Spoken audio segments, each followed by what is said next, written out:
The television took us away from individualism, from reading books, to a global ritual, a global village. Somebody will post the ritual, it'll go viral. The files get released, it'll go viral. Anything that happens is instantaneous partaking in the global electronic village. And that's what's going on with these Super Bowl rituals. These rituals like JFK going to the funeral on the TV, and the Super Bowl and the Olympics, which was all satanic this year, but we're partaking in a ritual, and the advertisements are part of the ritual. Things happen at these events that are important. Bad Bunny has been showing us symbolism of all-seeing eyes. The rainbow symbolism is another MK Ultra symbol. Ishtar is affiliated to these things as well. Ishtar is associated with owls and Lilith. Ishtar, before she was Babylonian, she was Sumerian. She was known for cross-dressing, the goddess who could turn men into women and women into men. These public rituals, first they do sacrifice, and then they would have public orgies. And these were state mandated. It is literally our attention that becomes part of this cybernetic organism. Super Bowl ads, all about machines. In relation to Jeffrey Epstein, the whole beef jerky thing that was pretty recent. What was it? The other day they came out with that, thinking that it might be eating people. And established most of the rules in the NFL, built off the back of Walter Camp. And he was also in Skull and Bones. One of her first symbols. This is called Inanna's knot right there. Ultimately, what I believe to be a sex magic ritual, opposing polarities coming together, and that's what he's got on his stomach there. So it's all these cycles. So we have these people that correlate with a lot of things. Last year, Kendrick Lamar was about race. This year, ICE. ICE is a big thing. Now we have Bad Bunny correlate with major events that's going on, only because they are there to harvest energy. They've got everybody so brainwashed. You'll see Marxists and communists talking about their civil rights, and they don't even know civil rights are constitutional rights. They just all spew Weishaupt's doctrine and have no idea who Weishaupt even is. The same disease of the mind, which was dominating the minds of the people in France before the French Revolution. Did you watch the ritual? Yeah, I was watching it with you guys on Rumble. Oh, thank you. Was it all I was lurking. Because you've been looking at this stuff for so long, and everybody is in gratitude and I don't know the word for it, indebted to you. Yeah. Breakdowns. Yeah. Thank you for being here. Thanks. Yeah, high profile rituals going all the way back to Justin Timberlake and Janet Jackson. Remember that one? With the Ishtar slip. Nipplegate. Nipplegate. Is that what it was called? Yeah, so this was like the very first one for conspiracy theorists, you would say, with heavy on the symbolism, heavy on monarch, kids, Justin Timberlake definitely. The Jackson family is a good example of that kind of trauma. Oh, wow, you're right, yes. And this accident, kind of kicked off the whole, everybody tunes into the Super Bowl halftime show because something crazy is going to happen, right? Yeah, did you see anything crazy happen just yet? Did you see, there's Jigglypuff. Did you see any Ishtar symbolism? Because I believe I learned this from you about the Ishtar and the fertility rites and all that. Mm-hmm. Well, I mean, why is this relevant? Is because magic revolves around these gods and goddesses, primarily Ishtar, the gods of Babylon and the ancient, Mesopotamians, that they just recycle their names or they get syncretized into different gods. And now it's the spirits that are behind AI, and they're not afraid to tell us that these are the kinds of deities and spirits that they're working with behind the technocrats, right? So Ishtar and Anna, yes, would be Whore of Babylon. You can see her symbolism in most of the female performances that they have. So like Madonna in 2012, when she was on that big throne, you could say she was an Isis Ishtar with the stars and everything. Katy Perry, that one was very heavily symbolized after her. She's the goddess who rides the cat-like beast in Hubbard and Jack Parsons' visions. And Inanna is always pictured with lions. There's Madonna. There's the Madonna one, yes. So yes, she's some kind of like space Mesopotamian Egyptian queen. Who else? Lady Gaga, you had her on by herself. Was that in like 2017, 2016 era? So yeah, whenever you have these girls on, it's going to be goddess symbolism, and it doesn't really matter which era, because we're all dealing with like a finite number of fallen angels, right, that they're trying to invoke on the planet. It's funny they started out in like a reed sugar field, like sugarcane. On one level, this is supposed to make us more sympathetic towards immigration, right? Open borders, multiculturalism, sharing our flag with a bunch of other flags, which just doesn't even make sense. So, and then you have like Bad Bunny, who is known for cross-dressing. Now, you guys, anybody can jump in and like give me some details about Bad Bunny, because I feel like they're just making up celebrities at this point. Okay. Because it's like, you've never heard of this person, and suddenly their star status is like Super Bowl level. So it's like, what's even going on here? I've never even heard of Bad Bunny, but apparently they're super huge. He is. Yeah. Well, we had Isaac on earlier. And he was breaking down all the symbolism behind Bad Bunny, but here's them with the flags. This flag was interesting because they have the Illuminati pyramid. They're in the fields. They're in the banana fields later too. So yeah, so they're in the fields. This is reminding us that they come from like rural, kind of a slavery, kind of a communistic, very poor place, and they're like coming here for more opportunities, right? That's fine. But there's another layer I want to add on this, because Ishtar, before she was Babylonian, she was Sumerian. She was known for what? Cross-dressing, the goddess who could turn men into women and women into men. And also one of her first symbols, I don't know if you could see. Yes. So this is called Inanna's knot right there. Inanna's knot. Oh, okay. Yeah. Okay. And that's her symbol, because see that picture beside it? Reed huts, they used to build these for storehouses, and they were symbols of fertility. So one of her very, very first ancient symbols is a bundle of reeds or sticks bound together. And it could be the very first, like... Fascies? Fasci, yeah, exactly. Because that also goes back to goddess worship. But anyways, so you have them in the reeds, you have them in the fields. Going back to Isaac, we just did this whole show about Cults of the Shadow, Kenneth Grant, where he's talking about the goddesses of Africa. We're like getting very primal, we're getting very tribal, we're getting what he is symbolizing here at the very beginning of the halftime show, right? Mm-hmm. Back to the roots, back to the grass huts, literally, papyrus by the river type stuff. And Kenneth Grant goes into Africa and the legends of like where voodoo comes from, Dohimi and Benin and those tribes. And those were definitely worshippers of their god, an androgynous god. Temple prostitution, all of the same stuff that you're going to find with Ishtar and Inanna, you're also going to find in these high-level voodoo places, which goes to places like Haiti, it goes to places like Puerto Rico, to Cuba, right? The rituals continue is kind of what I'm trying to say. We can go any tangent you want on that. Yeah, no, that was a great show that you did. I'll post that in the party room, and I'll have your links down below. But that most recent one you did with Isaac going over to Kenneth Grant stuff was wild. And that's like one of those original Kenneth Grant type books that you buy. I like the story behind it too, where you were talking about, you got out the bookstore, you're like, what is this? And the old school. I just bought an old school book of Alvin Boyd Kuhn, who I've never read yet. Clint, who's in the back room with Courtney and all that, and Paranoid. I'll bring them up. I just want to get some, what you talking before. Yeah, so that's an old book. Here is a symbol that I also saw, where he was on top of this cube and there was 6 girls dancing around him. So it was like a Saturn kind of thing. Mm-hmm. And you've covered how like rituals go into the underworld. He was on the square and then he like drops down into this home, which could symbolize as the underworld. I don't really know. I have to rewatch this to even get what's going on.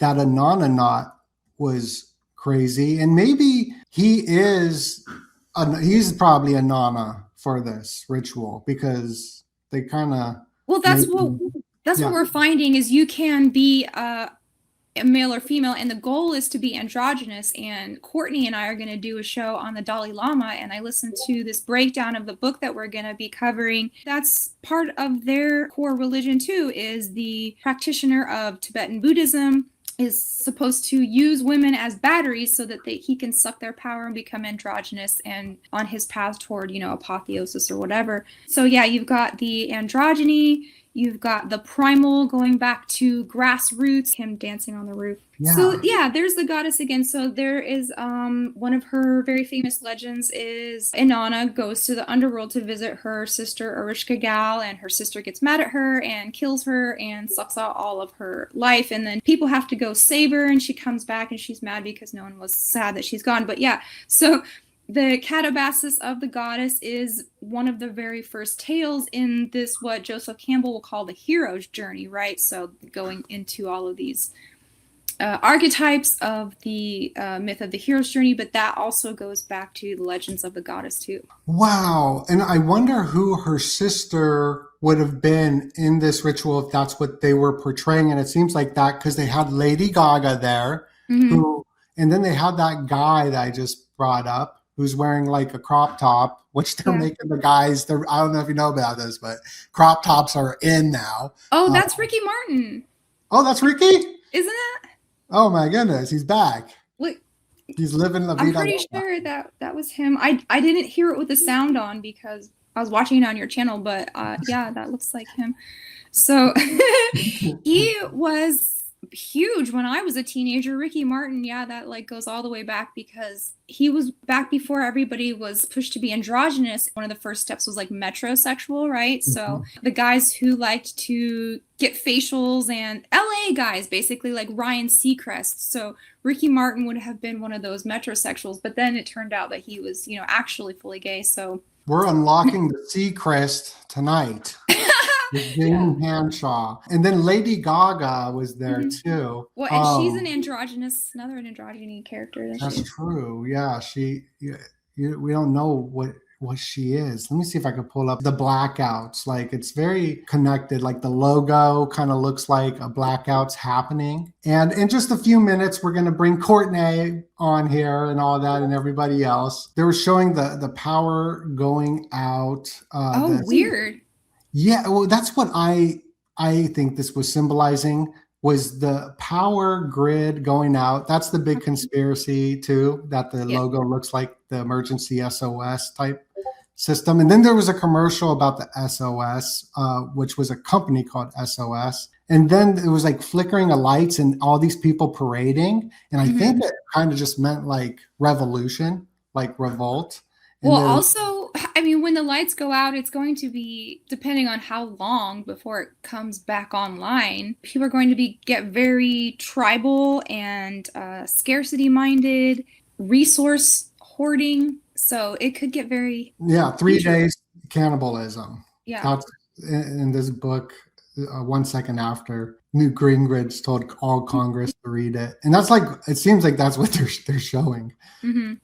That's crazy. I'm going to bring on everybody because I know everyone's excited to talk to Jamie Hanshaw. We're here with Jamie Hanshaw. Bring on Courtney first, and then I'll bring on everyone else. But hey, Courtney. When you two are together, it's incredible. Oh, I totally thought that looked like it was Ricky Martin. That's really funny. Yeah. I haven't seen him or heard of him in a really long time, but yeah, that makes sense. He doesn't look like he's aged very much. I thought it was weird that they just like flashed a frog very briefly. Apropos of nothing. Like what was up with the frog? I'll tell you guys my theory if you all want to tell me yours first. I'm eating Fruit Loops. Oh, you're eating. Okay, so I was promised this was going to be a fruity Super Bowl, and they did not disappoint.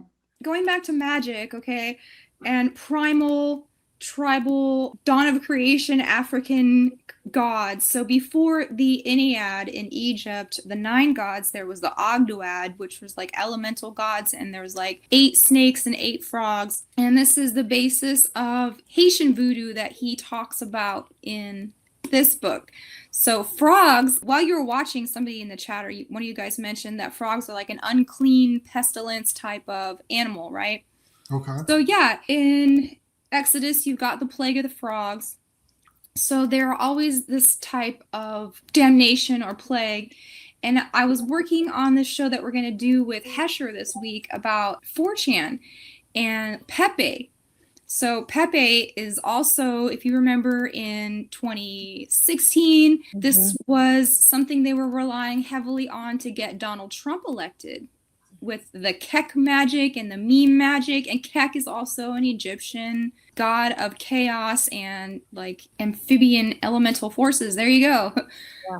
The chaos magic. Magic. Like photobombing Jordan Peterson with Pepe the Frog to try and paint him as like an alt-right figure. Yeah. Yeah. Yeah, so this poor frog became this some kind of like symbol of hate, but it was crazy how they were using this meme magic. I don't have the book with me right now, but they were using chaos magic of like Austin Ozenspare and Peter Carroll of the, Libernal and the Psychonaut, that has to do with chaos magic. And I don't know, a nice way to say this, like touching yourself to certain sigils that you want and using that sex force to become a magician. And that's this book? Yeah. I wonder also if there's like a transhuman kind of reference, because frogs, can't they like self-mate? Oh yeah. So like I think some species can like turn into female or male so that they can spawn or whatever. Good call, Courtney. That's a good catch. They perverted the word frog, which is supposed to mean forever relying on God, and they took that away, but I'm going to take that back. Some frogs can change sex. It's a sequential hermaphroditism in response to population needs or environmental factors and pollutants like atrazine that have caused hermaphroditic conditions in some males developing both testes and ovaries. However, these cases do not lead to viable self-fertilization. They still do need. Yeah, but they have done in labs. Anyway, I don't know that came to mind, but yeah. So we're going to be doing on the Dalai Lama, which is very relevant to what she was just talking about, because the Tantra is all about how they use women, as you were saying, essentially as a battery, so that they can take the power, so they can become like hermaphroditic and ascend to godlike status. Mm-hmm. That's wild. We're going to bring on Paranoid American, Sean, Chris, and Clint. We got a big party here with all the podcasts that I listen to on the daily. So the LX, I want to point out, LX is the Super Bowl title. It's Lux, which is light in Latin. And then they had a Jurassic Park commercial when you guys were talking, and that in the movie the power went out in Jurassic Park, and then they sacrificed the lamb to the dragon. Ricky Martin, he may be connected to the Martinists. And that but also the frogs are the symbol of rebirth into the golden age, possibly. I'm pretty sure they mentioned frogs in Jurassic Park during that scene at the beginning where they give the montage of how they make the dinosaur embryos. Yeah, it's all related to the turning the frogs gay, because that was Alex Jones talking about atrazine runoff that could affect frogs that basically triggered that same biological response that causes them to switch genders. Well, like there was some kind of chemical runoff from factories that was causing that to happen in mass, and it turned into a meme about making the frogs gay. But it's literally that, which is the same thing in Jurassic Park, because that's when they're like, oh, don't worry, and when they realized they used the genetic code from one of these amphibians, that it was able to change his gender, and that's how they start reproducing in Jurassic Park. I gotta point out too, just because Jamie was mentioning the voodoo, that one of the goddesses in Carthage at the tail end of the Phoenician Empire was Tanit. Tanit was like the consort of Baal Hammon, and that Tanit, one of the animals that represented her, was the frog, and that was basically the trail. It went from the Phoenician Empire into Carthage, which is at the top tip of Africa, and then throughout the rest of Africa, and then into Haiti. So like a lot of like the voodoo and all these other religions that we say like came out of Haiti or came out of Africa, ultimately you could probably trace them all the way back to the same worship that they were doing in Carthage and then through the rest of the Phoenician Empire. There was a connection with the word Cana, like Cana Phoenicia, Cana with the Hebrew word Chenel, but then there was a Native American word Chenel as well. The book was claiming the cross on the flag of Britain was about Cygnus, and that Canada was from the word Canadae, which was another Cygnus symbolism, which Cygnus is the fallen sign, the fallen angel, quote unquote. I wonder if the what you're talking about with the cane, Jamie, with the sugar canes in the beginning, private party room, do not conform says there's sugar cane zombies as well. Going back to some of that voodoo stuff, it looks like. Well, looking up this frog, it says that it's supposed to be the crested toad, which is like the frog from Puerto Rico, and that it's rediscovered in the 60s and rediscovered again in 2025. And is considered a ghost or a miracle animal. Its resilience and survival against the odds, that it's known to be associated with water and dramatic weather, earning its mystical reputation. Is this like the coquille? Yeah, the concho.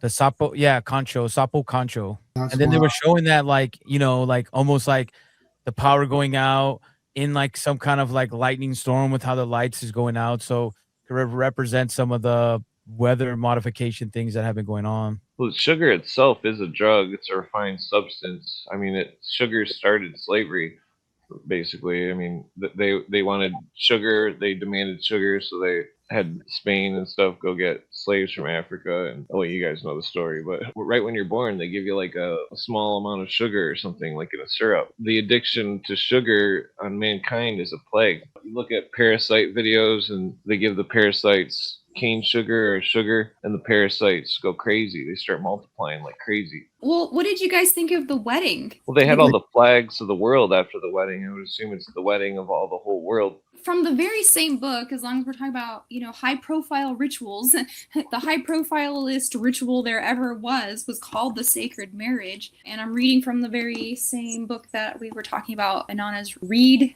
Storehouse Symbolism. The sacred marriage was the central element of the New Year's festival in Babylon, in the ritual of which the king played under the part of the god Tammuz. And was there palm trees? Did you guys see palm trees? Yeah, there was tons of palm trees.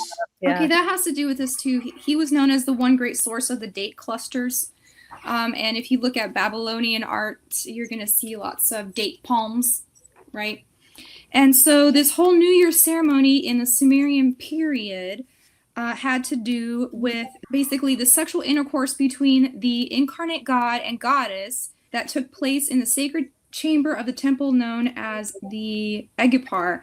After the sacred marriage, the goddess fixed the destiny of the king. So the goddess would probably be like the high priestess. It's not actually a supernatural ritual at this time, but we're looking into, we'll get into that later. Well, it's a representation of the goddess. Yeah. It says, investing him with divine power to ensure fertility and security to the land. This done, there followed great popular rejoicing, including a banquet and music. There were probably also games in which the king took part. So in ancient times, the entire thing would be about this sacred marriage ritual of the king and the goddess, and then the games were part of that. Wow. And we did have the palm trees, like it was like all over it. Even in the Super Bowl logo, it was intentional that was on it. And that wedding happened with Lady Gaga performing. And then I'm also thinking here too, what, like, how Ishtar rides I wonder what kind of car this is. It's like a Ford 72 Ford truck. Yeah. Ford was connected to the Nazis. Mm-hmm. And Ford is doing this. Have you guys seen it? It's this weird, like, meditation cars. They're doing they call it like mindfulness meditation in their self-driving cars, and it has your brainwave states that they're altering to help you meditate. Oh my gosh! I know. And this is like a few years ago. So it's not even recent. Ford brought in the new era of cars in like 1988 with the Ford Taurus. Yeah, mindfulness car concept. Best place to steer clear of everyday stress could be behind the wheel. No kind of like programming that going on there, I'm sure. This was a legally binding ceremony. So right before the halftime, they actually did have a wedding. And also the boy he hands the Grammy to is Liam Ramos, who him and his father were seized by ICE a month ago in Minnesota. So it's like kind of like provoking that sides of it's both of us. And also when you see him at that picture of like South America flags, he's holding a football, right? And earlier we're talking about the nuclear football and the codes and love everybody. And it does to me symbolize like some kind of breach in war of fighting for your cause. So yeah, that's Liam Ramos right there, the kid that So just kind of poking more at the sides to keep us divided. Oh yeah, yeah. The game itself, Patriots versus Seahawks. That Seattle is like one of the headquarters of the New World Order. That's where the culture is being born. With all the protest of George Soros and the bricks, and there's just like bricks there. But I mean, maybe it's like building a house, but I don't think that. You might be onto something there. Yeah, You could be right with that brick thing. Or bricks, like the bricks economy. Oh yeah, the BRICS nation. So I thought that was funny, Jamie. You were saying that I've never heard of Bad Bunny either, but but I'm wondering if wasn't like bunny the symbol, like QAnon symbol for because right? Yeah. So Yeah, I mean, right there, it's almost too easy to point out that the white rabbit, like that's so cliche. We all know that's Alice in Wonderland. That's Neo from the Matrix, right? We follow the white rabbit, and that's how we get out of the fake Matrix. Yeah. The white rabbit is the yellow brick road. Bad Bunny was wearing all white. I mean, he would be the white rabbit. The Samsara to Nirvana thing, or Nirvana to Samsara. Well, and the bunny is who you follow to go to the underworld, right? So it used to be Alice's Adventures Underground. So Wonderland is definitely in the chthonic realm of the underworld, isn't it? Yeah. Did you guys get to see the Budweiser commercial with the horse and the eagle, and they have a like little shot of where the horse is jumping and it has like the wings, almost looks like a Pegasus? That is the early indication of celestial wisdom, freedom, and divine inspiration. So, and it is the year of the horse, right? With the eagle representing America and stuff. So maybe it's like the prosperous. The year of the fire horse. Yeah. Yep. It like raises the little bird and eagle, and it's like they're buddies. And see right there, boom. Yeah, the Pegasus. Well, the Pegasus is one of the symbols of the four horsemen, the red horse. Mm-hmm. The Alephus Levi, the Baphomet drawer, it's his birthday today, and this is at Levi Stadium. Did you have any thoughts on that? Weird. I did not know that. Yeah, isn't that crazy? What do you know about this Baphomet? I know you've looked into this. You would know a lot about that. Do you see any connections? Well, I mean, yes, if Bad Bunny is a cross-dresser, then that would make sense alchemically, and someone mentioned the alchemical wedding, and so yeah, that does go back to the Middle Ages. And so this, what you're looking at, is the pan of everything. So he is beast and man. He is pointing towards heaven and towards earth. He is man and woman. So I should say, because it's got boobs and a phallus right there. And see that mercurial phallus sticking up with the two snakes right there? Yeah, that's the fruit of the tree of the garden. Yeah, so that's the Caduceus of Hermes there, and it's also on the back of this Kenneth Grant book. Oh, Cult of the Shadow. Can you see that? Yeah. Yeah. Wow. So he calls it the Ob and the Odd. So these are the twin serpents. And this goes back to Kundalini, sex magic, the power of the climax and the electromagnetic energies that happen there. Let's see, you've got moon and sun. You've got the flame of knowledge at the top, and that would be the same flame that the Statue of Liberty holds, right? Yeah. That Well, also they thought the became the medical symbol. The Caduceus, yes. Yeah, Caduceus. Caduceus, Well, they thought the alchemist symbolism of the dark side, the mercury and the sulfur and all this would combine the spinal cord and rise to the top and make the mind the ram mind for Aries. It seemed to be a perversion of the original Templars thing, where it's like the original Baphomet was the three-faced god, which is technically the secret face of Muhammad. The book that Jordan Maxwell quotes, Marciata, I think they say Baphomet Tema of Ab, the double generative force, ties into the hermaphroditic aspect of what Jamie was saying. The Lady Gaga, the blue dress, right? I was looking it up right now, and like symbolism, what it could mean. And it says the Santa Moretti in Mexico folk Catholicism. The Blue Lady represents the holy death associated with wisdom, science, and education, often invoked for healing and protection. And then when you go to the song that they were performing together, it was called Die with a Smile. This song spent one final moment with a loved one, emphasizing that enduring love makes the end of the world feel peaceful. So it's kind of like bringing on this travesty or new life-changing event of somehow that they may try to, whether it's weather, whether it's a nuclear war, or the threat of these constant turmoil within ourselves. They show this wedding cake, which I don't know if there's any symbolism to that wedding cake. It looks different than a normal wedding cake. The shape of a wedding cake actually goes back to that festival that I was talking about. They're a key to sacred marriage rituals. So the tiered wedding cake is actually a tiny ziggurat, which is the temple where these things would take place. The wedding cake is also they would feed it to the serpent in ancient Egypt.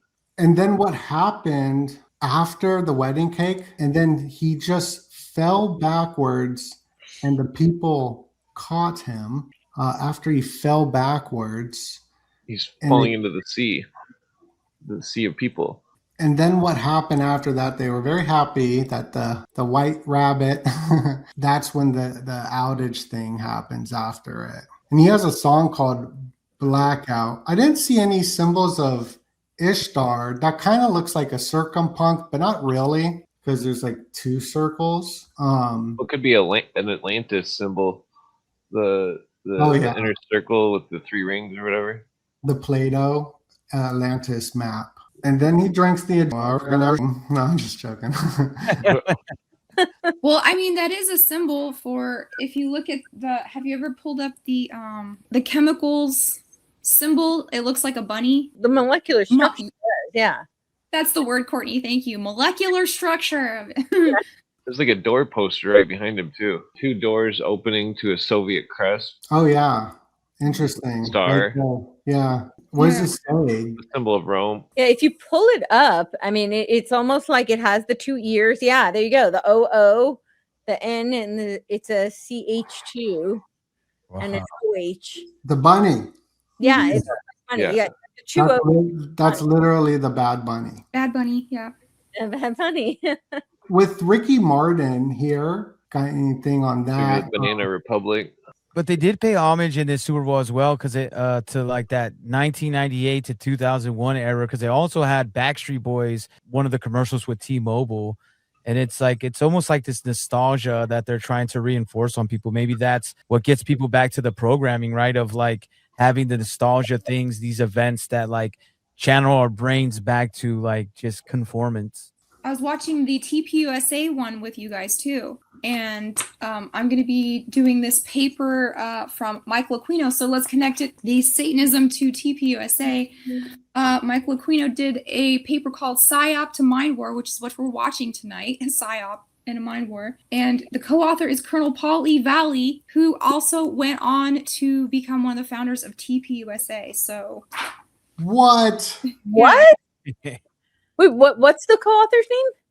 Paul E. Valley, Commander Paul E. Valley. Oh my gosh. Yeah. It seems like all those Phoenix people, because that's what I was talking about, Info Technologies and Heldron. Earl Bryan was Phoenix, and he's also a CIA under Reagan or some shit. So then look up his career, and I think he was a reporter, and then he went on to found TPUSA. That's crazy. Yeah. Your book, Courtney, you do talk about collective of people signing up after the Charlie Kirk assassination, using TPUSA as a onboarding for something that is. I do. And I think they're using the religious component as a huge on-ramp to do it. But I do think that there's a bigger agenda, even bigger than that. I think it's part of building these smart villages. So Jamie came with the heat, like always. Paul E. Vallely, Wow. Vietnam War, probably with Michael Aquino, and then right here was part of the leadership of Turning Point, seated at the advisory board. You know that Charlie was he was like on the advisory board of the the Council for National Policy too. Interesting. Kid Rock was at TPUSA, right? So let's just like bring it back to Epstein and everything that's been coming out. They pulled up an old song from Kid Rock from a song called Cool Daddy Cool, where some of the lyrics say, young ladies, I like them underage. See, some say that's statutory, but I say it's mandatory. So there is your conservative rock hero at TPUSA. Yeah.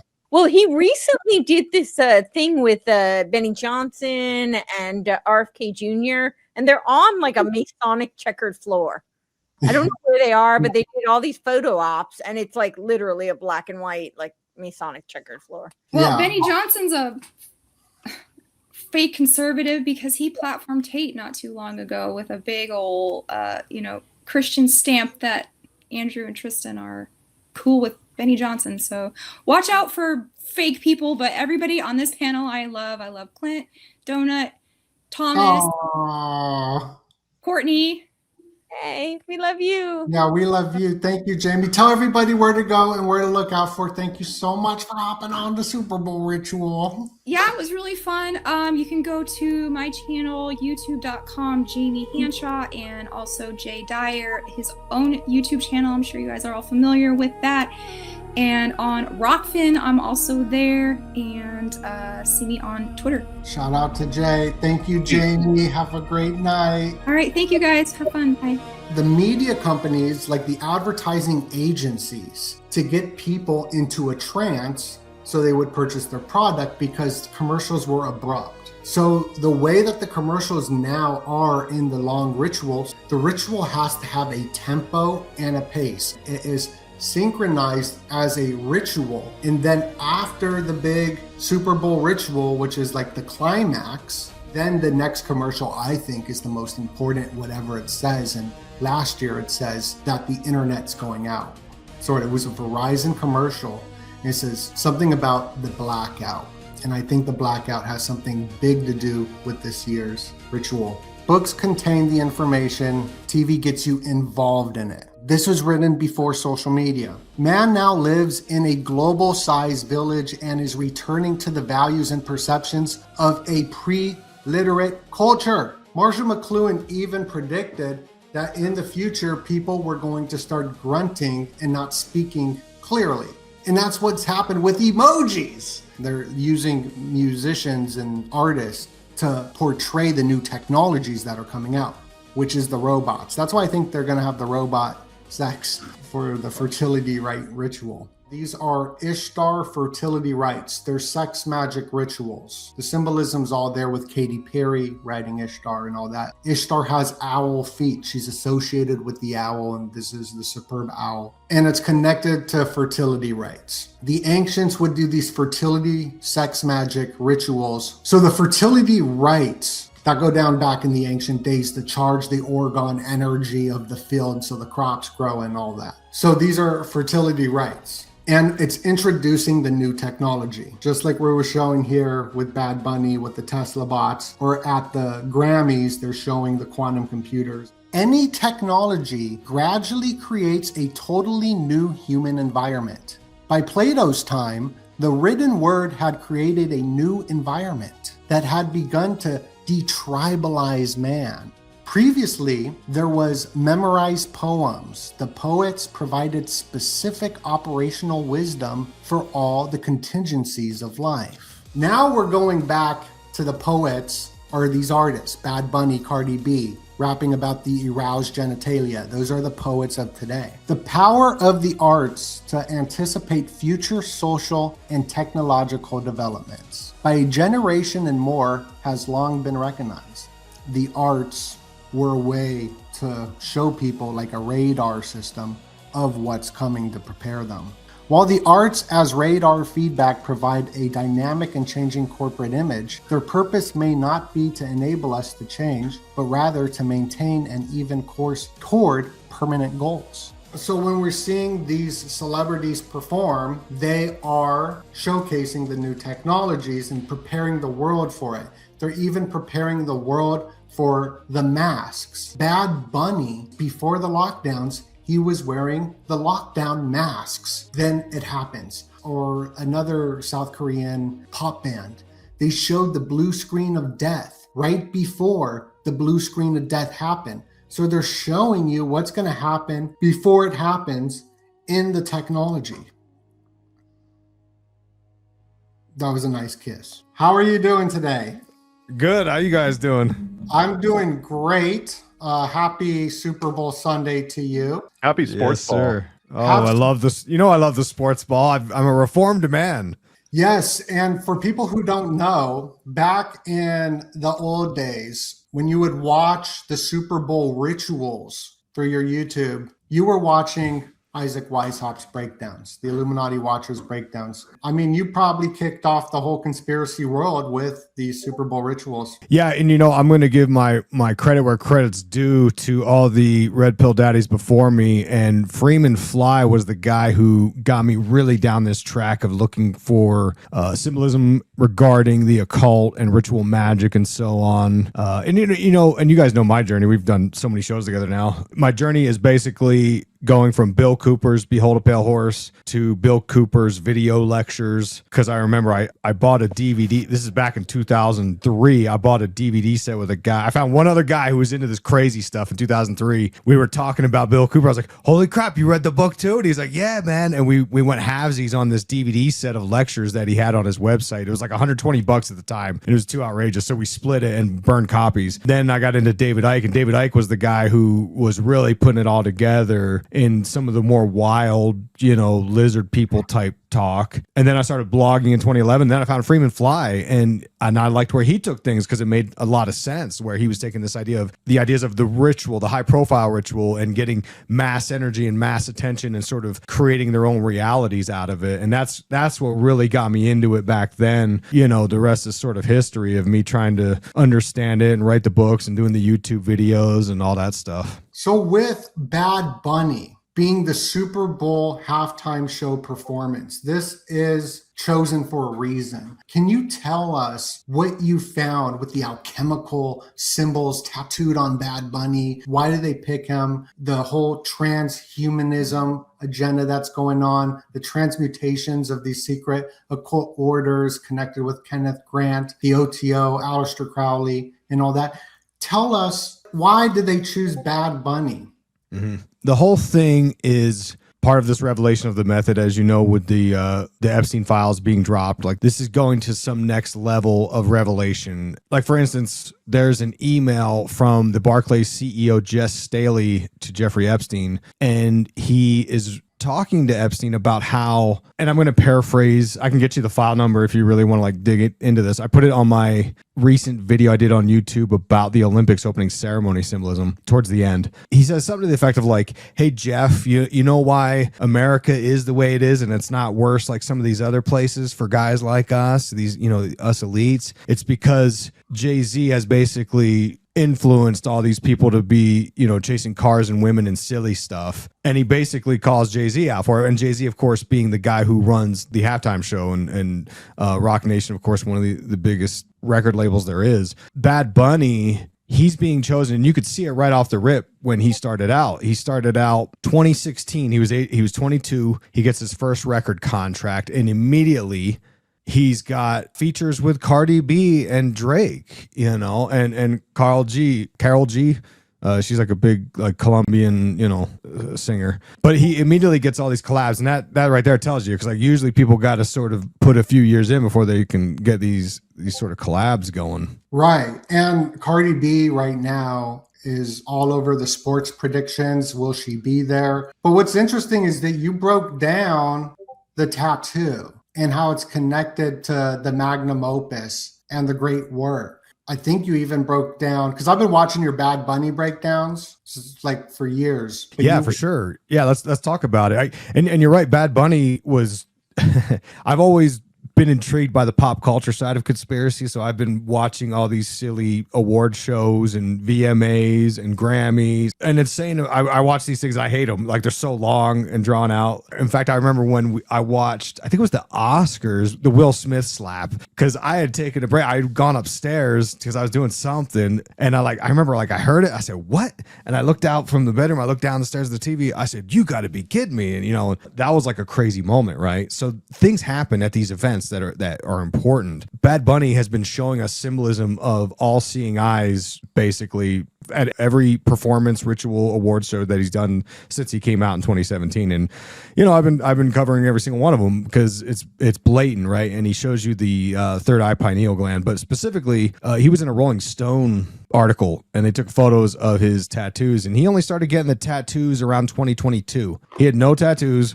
Then all of a sudden he's got a ton of tattoos in 2023.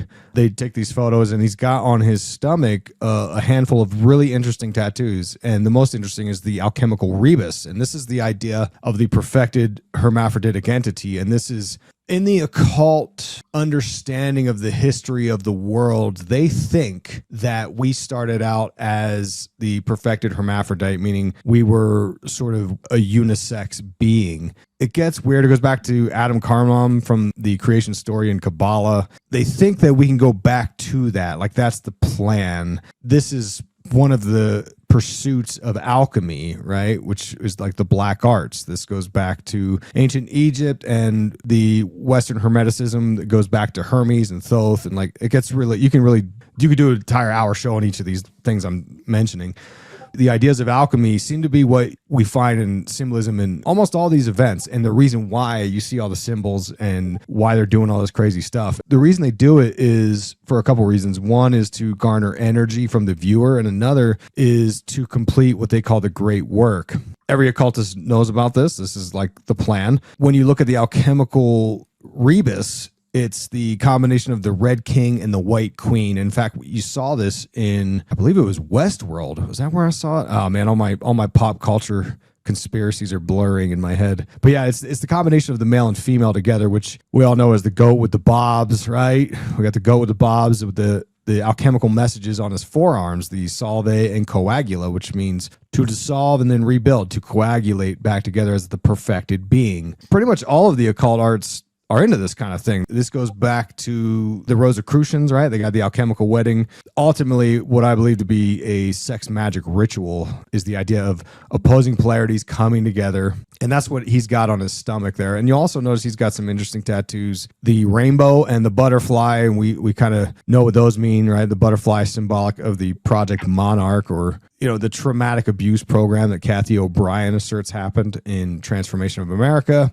which I believe. I doubts about it for a moment in time, and now after reading all these Epstein files, I was like, oh, they're really doing all this. That's crazy. I can't believe this is happening. Okay. And Kubrick was trying to expose all of this. I talked about this for many years, and it's become more crystal clear to me as I read through the files that Kubrick knew what they were doing and he was exposing it. And I'm now on board that I think that they took him out for sure. The rainbow symbolism is another MK Ultra symbol that Kathy O'Brien and others claim is part of the traumatic abuse, right? You take the victim and you force them to go over the rainbow. It's the idea of disassociating and entering into an altered state. Officially, the MK Ultra CIA program, they claimed this was a plan to get people to do assassinations of political leaders. That's what they claim. That's the public thing of like, oh, we were really just trying to do this and it's for national security, but it's not. That's not the truth. That's not the whole truth. Much like the Epstein files, they've destroyed most of the documentation. But if you read through the books, it's very clear to me that they were using this for sex stuff, but they were doing it for other things. They wanted to control the minds of the masses, which is what they do with pop culture. And that's what this is all about with the symbolism of these kinds of events like the Super Bowl.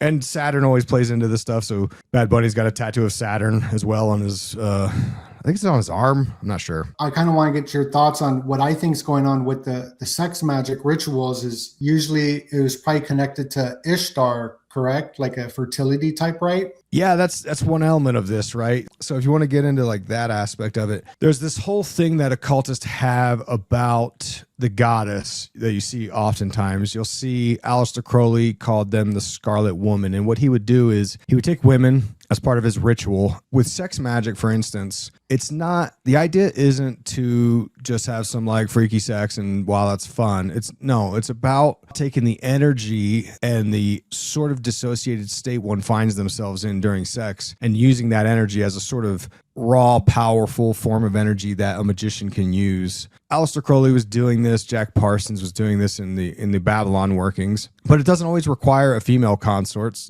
You can do it by yourself, if you know what I mean. Jack Parsons was doing that the first part of his Babylon working rituals and making poor little L. Ron Hubbard watch him do it out in the desert. That's how he got the name Jack. Ba-da, boom. The second part of the ritual was to find after he manifested the whore of Babylon, to try to impregnate her to create the moon child. Okay. The sex magic stuff it's always about opposing polarities coming together. Again, you see this with the black and white checkered floor in Freemasonry, which is one of the things I think we're going to see at the Super Bowl halftime show, to be honest. Some kind of opposing polarity thing, probably just black and white checkered floor, because they do that all the time. You see it oftentimes. In fact, that's also in Eyes Wide Shut as well, which has the going over the rainbow symbolism with Bill Harford going into the costume shop, because he has to go over the rainbow because he has to dissociate to enter this altered realm, this other realm where the elites play, right? That's not for him. He has to go to this other dimension, this other sort of frequency to tap into, because they're doing stuff on an energetic level, right? When we talk about sex magic, we have to get rid of the idea that like, oh, they're just trying to have freaky sex or whatever. And it's like, no, it's not really what it's about. I got to point out how awesome it is that as we're talking about MK Ultra, there was a Eli Lilly commercial playing from the Super Bowl, which is like the foundation of where they got a lot of their original drugs to do MK Ultra on. That's right. Yeah. After Hoffman synthesized LSD, they got Lilly to crack the code to produce it for the CIA projects. Today's February 8th, and it's Eliphas Levi's birthday today, and they're doing the Super Bowl at the Levi Stadium. And I was like, oh, that's actually a really good catch, because Eliphas Levi, of course, very important magician who actually showed us what the goat with the bobs looked like. He's the guy that drew it in Transcendental Magic, which then the Church of Satan would later employ. But yeah, the idea of them using sexual elements, it's important to the ritual, because the human sexuality they believe to be the gateway to the deeper unconscious processes, because that's always what these rituals are about. It's about opening up some kind of doorway. Sometimes like people like Kenneth Grant will interpret it as opening up a doorway to have entities like extraterrestrials come through. Some people believe that the doorway is just to the subconscious, and it's their way of sort of going internally,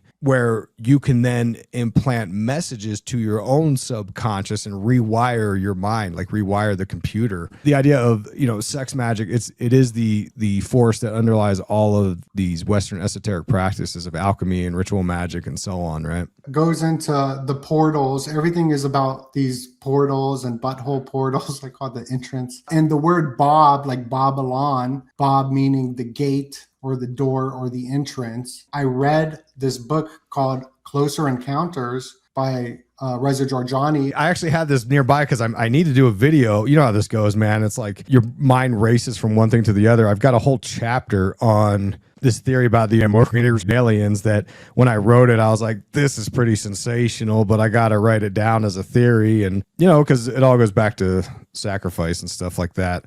And I kind of lay it all out here. It's the realm of the damaged gods, which is what you're talking about, right? You're talking about butt stuff, the tunnels of Set. And we're talking about Kenneth Grant, a magician who thought that there was great power to be had on the dark side of the Kabbalistic tree of life, where the denizens lives, the Klepoth. This Klepoth, these dark entities, they call it the refuse of the system. And it's akin to the anus, right? And the waste system of the human body. So where all that leads is to, hey, let's try doing things in the butt. The tunnels of Set, they call it, where these things live. And of course, that's what we saw in Stranger Things season 5 with the Will, the openly gay character who also was the one creating the tunnels of Set in his mind that were allowing these entities to come into our world, which is exactly the Kabbalistic concepts of the Klepoth that Kenneth Grant was talking about and even advocating for. Like, these guys are kind of into some wacky stuff about whatever energy they can get, they want to harness it. Normal people, we hear this stuff and you're like, these people are crazy. And it's like, well,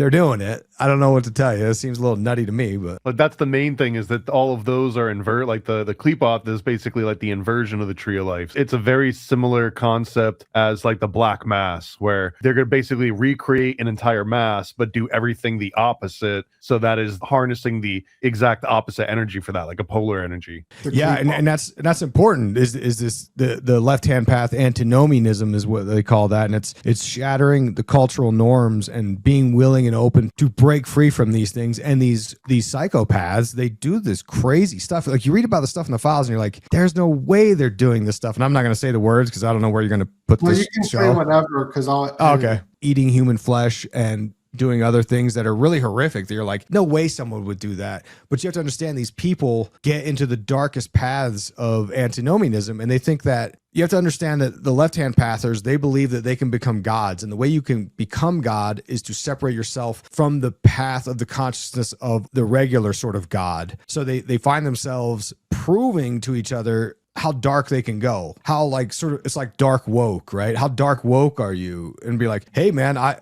not only am I like willing to do things I'm willing to do things with, and I'm willing to like eat them and all this crazy stuff. And it sounds insane, but like, that's what these emails are saying. That's why they actively suppressed it. You know what I mean? Like, they're covering it up for a reason. Like, the Epstein files is the whole, like, I'm going insane, right? Like, yeah, I know you guys are too. It's like every day I'm looking up 1,000 Epstein files and I'm like, this is crazy, man. And this is the biggest conspiracy, not of our lifetimes, but of all time. This exposes what they're really into. And this goes back to Babylon. You're talking about Babylon and Babel. You know, Babel's gateway of the gods. They're actually trying to make commune with these gods, these bloodthirsty pagan gods. I got a pretty strong theory that I think that Epstein kind of starts to prove out too, and that's that the last time we see a lot of these rituals, these public rituals, where they'd do sacrifice, and then they would have public orgies, and these were state mandated. It's not like these were just like the crazy people in town would get together and they were allowed to do this, like the purge. This is literally, you have to come here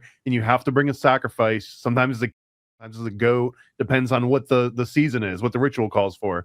But then also, your wife's got to get down here. She's got to become a ritual prostitute. Like, everyone's got to get involved in this. And the common story is that Rome and Constantine came and they were like, okay, enough of this, and they suppressed it. But really what happened is that they made it going from a public ritual that everyone took part in to now it's only for the elites. First, it was only for the military and the elites. And then over time, slowly, like, more and more people are allowed to get in through different angles. But essentially, the exact same rituals continue from Canaanite rituals and the Phoenician rituals. Like, they continue right now. It's no longer public. It's now private. Totally, dude. And you wrote a whole book on the some Archimedes stuff, right? I mean, you are writing it? Version like 0.3 is done. I'd love to get your feedback on it. But yeah, it's been done in a few different forms. Man, you better hustle that thing along. People are starting to wake up to it now. Going back to ancient Rome, and that's why we have football on Sunday. That's why it's Super Bowl Sunday, because it has to go to the sun god, the Sol Invictus. And this goes back to, in ancient Rome, they had the cult of Dionysus. And, they were doing crazy sex orgies and sacrificing humans. You know what I mean? Like, and eating their gods.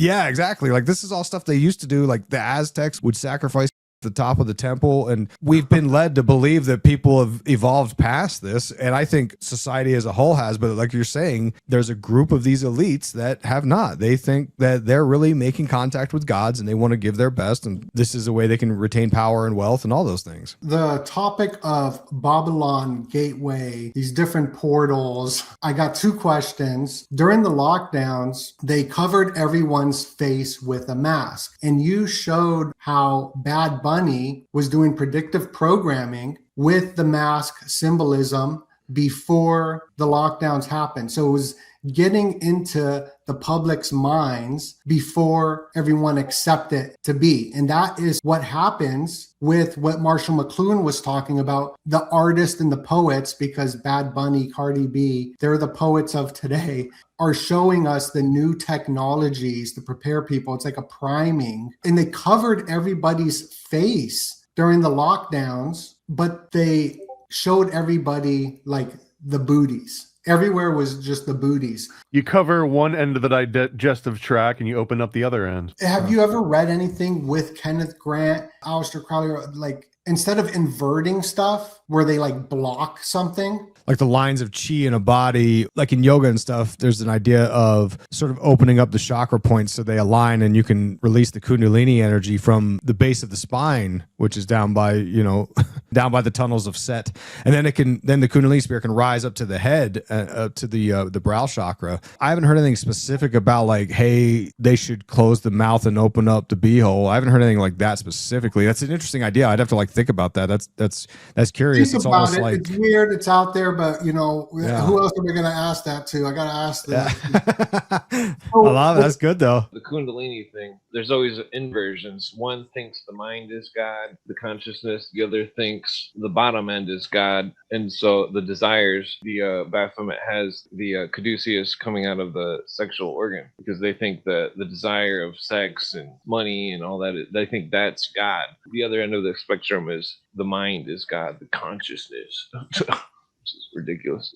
If you're talking about Eastern philosophy, so chi and breath is very important. And if you're covering up your entire respiratory organs on your face, that is going to retard your health in a lot of ways. So they do know that you need oxygen and it's like a holy thing. So by cutting off of this source of life, that is a very, black magical thing to do, in my opinion.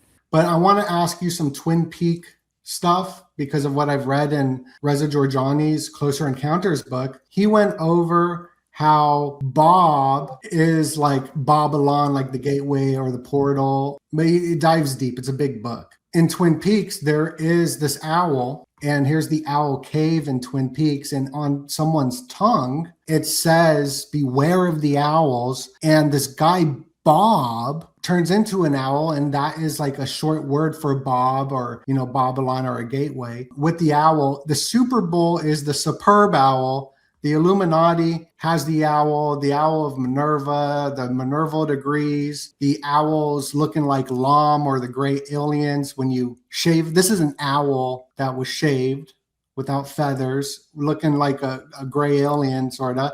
And then you got the camouflage as well, which is a big invisibility cap of how these secret networks sort of work as camouflaging through conversion and religions. Tessarian talks about it quite a bit. What's your thoughts on this and just the whole owl thing? What do you think it is? Even Ishtar, we see all the Ishtar symbols being associated with the owl. The owls are not what they seem, right? I think it is linked. I think that, so obviously the owl represents Minerva, right? The wisdom goddess, and Ishtar is affiliated to these things as well. Ishtar is associated with owls and Lilith even translates into the screeching owl. And of course, the owl you see at the Bohemian Grove with the cremation of care ceremony, which is also about human sacrifice as well. The concept of demons originated in wind gods, and because the screeching at night was like the wind would be blowing through, so then they get associated with Lilith as well, which is why like Lilith represents like the original source of magic,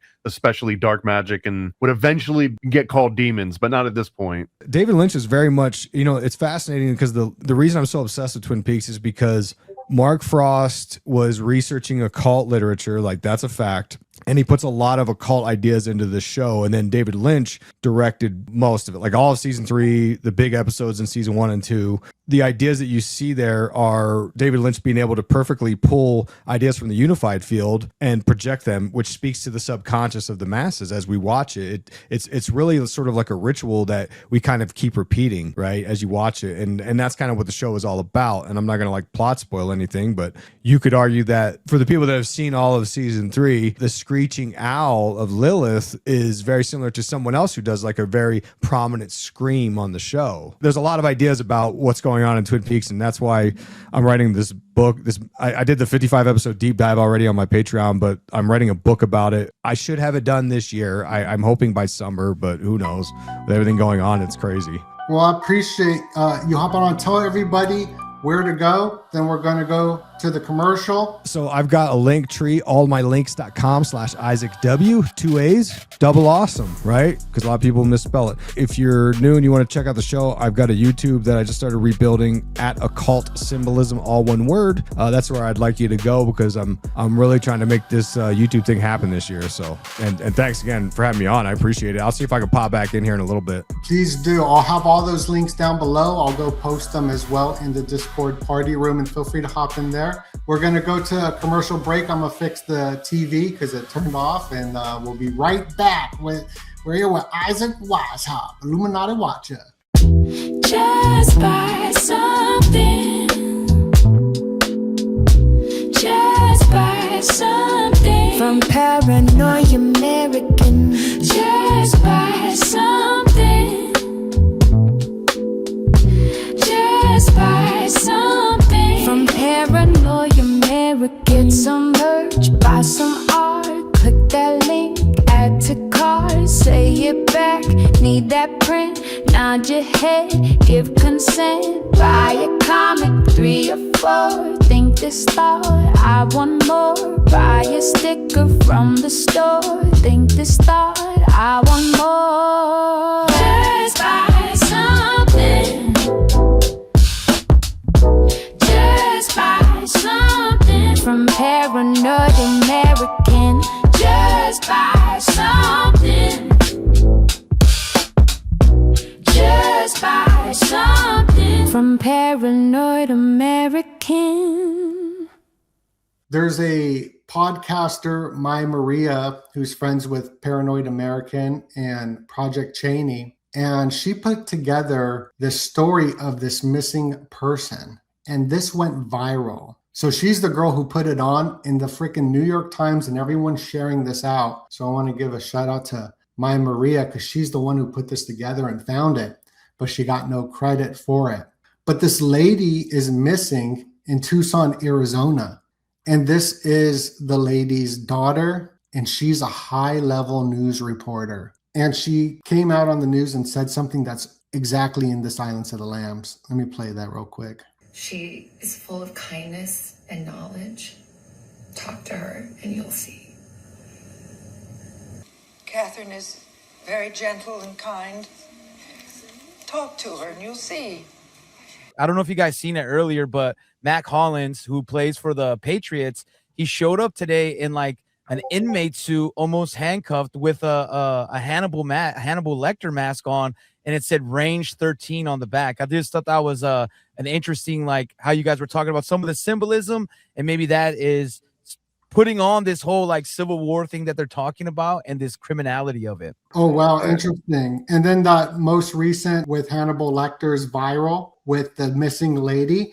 And also the heads and tails goes back to Ishtar. It goes in a sense because it goes back to the Owl of Athena, which on the coinage on the front was Athena's head. On the back, it was the owl. So that's where we get heads and tails from. Right. The Hannibal Lecter symbolism was just like, I'm showing up to eat the competition, or is there something more to that? Well, he's wearing a red jumpsuit. He doesn't really explain it. It just went viral as like he's going into the game. Like they all like wear like dress up, right? You'll see like the players in fancy suits and all this top stuff. And he comes out and he's known for being hippy dippy. Like he walks around barefooted. That's kind of like his thing. So it was interesting that he came up with the all ice stuff going on and Bad Bunny being there. And then the number 13, doesn't that represent murder? So like maybe he knows, man. A lot of people are saying that the conspiracy money is on the Patriots and bring back something like a 9/11 event, right? Like last time this all initiated was in 2001 when after 9/11 when they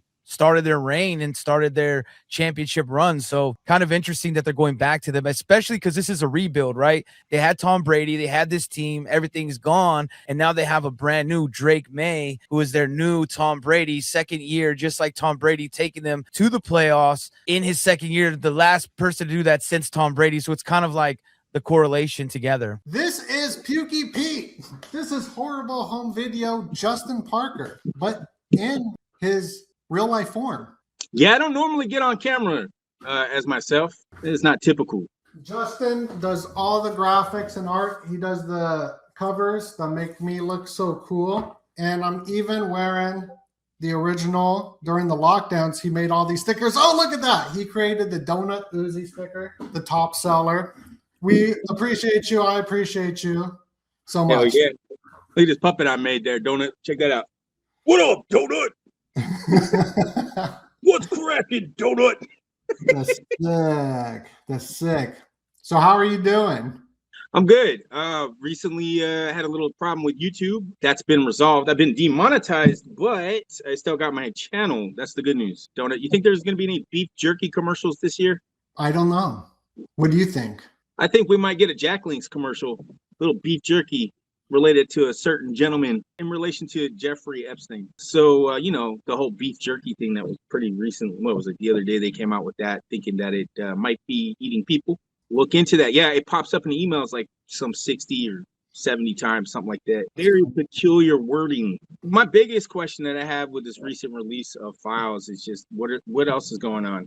If they gave us that, something big has to be going on that we are not seeing. Like, this got to be a smokescreen. And why did they release this during this Super Bowl? Yes, like, right now. Everybody's talking about it. Everyone is, you know what I'm saying? It's freaking weird. There's a reason why, for sure. Beef jerky and the Epstein files connected to eating people. Mm-hmm. Oh, yeah. Cream cheese or something. And oh, yeah, cream cheese, baby. That's another one. Alleging that there was human meat in the cream cheese or some shit in the files. From what I understood on the cream cheese thing was it was more of a joke being made that it was easier to find a good vegetable cream cheese than it was to find a baby or something like that. Babies tasted like cream cheese because of the fermented milk or something. Ah. Bizarre. That's a bizarre statement. Alephus Levi, who created the Baphomet, his birthday's today, February 8th. This February 8th ritual going down at Levi Stadium. Nice. Cardi B fell twerking on a Tesla bot.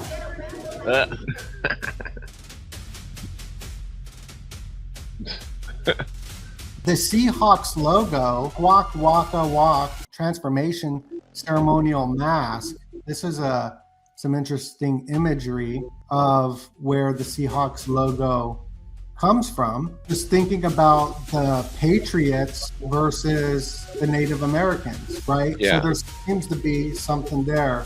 Clint, what do you think about this? Like right when you see it, you probably well, I know mean, they've got these different algorithms that people are thinking on, and they make the natives think that America's bad. But when the New World Order took over America and stuff, early 1900s, late 1800s, that basically all the treaties were trampled over, and that the treaties of the tribes were supposed to be protected by the Supremacy Clause of the Constitution, and that the Supremacy Clause is supposed to override any executive order. Basically, they took away the natives' land from executive orders, which don't trump treaties. There's a big problem with, you know, the hierarchy of law. They've got everybody so brainwashed where it's like you'll see Marxists and communists talking about their civil rights and shit, and they don't even know civil rights are constitutional rights.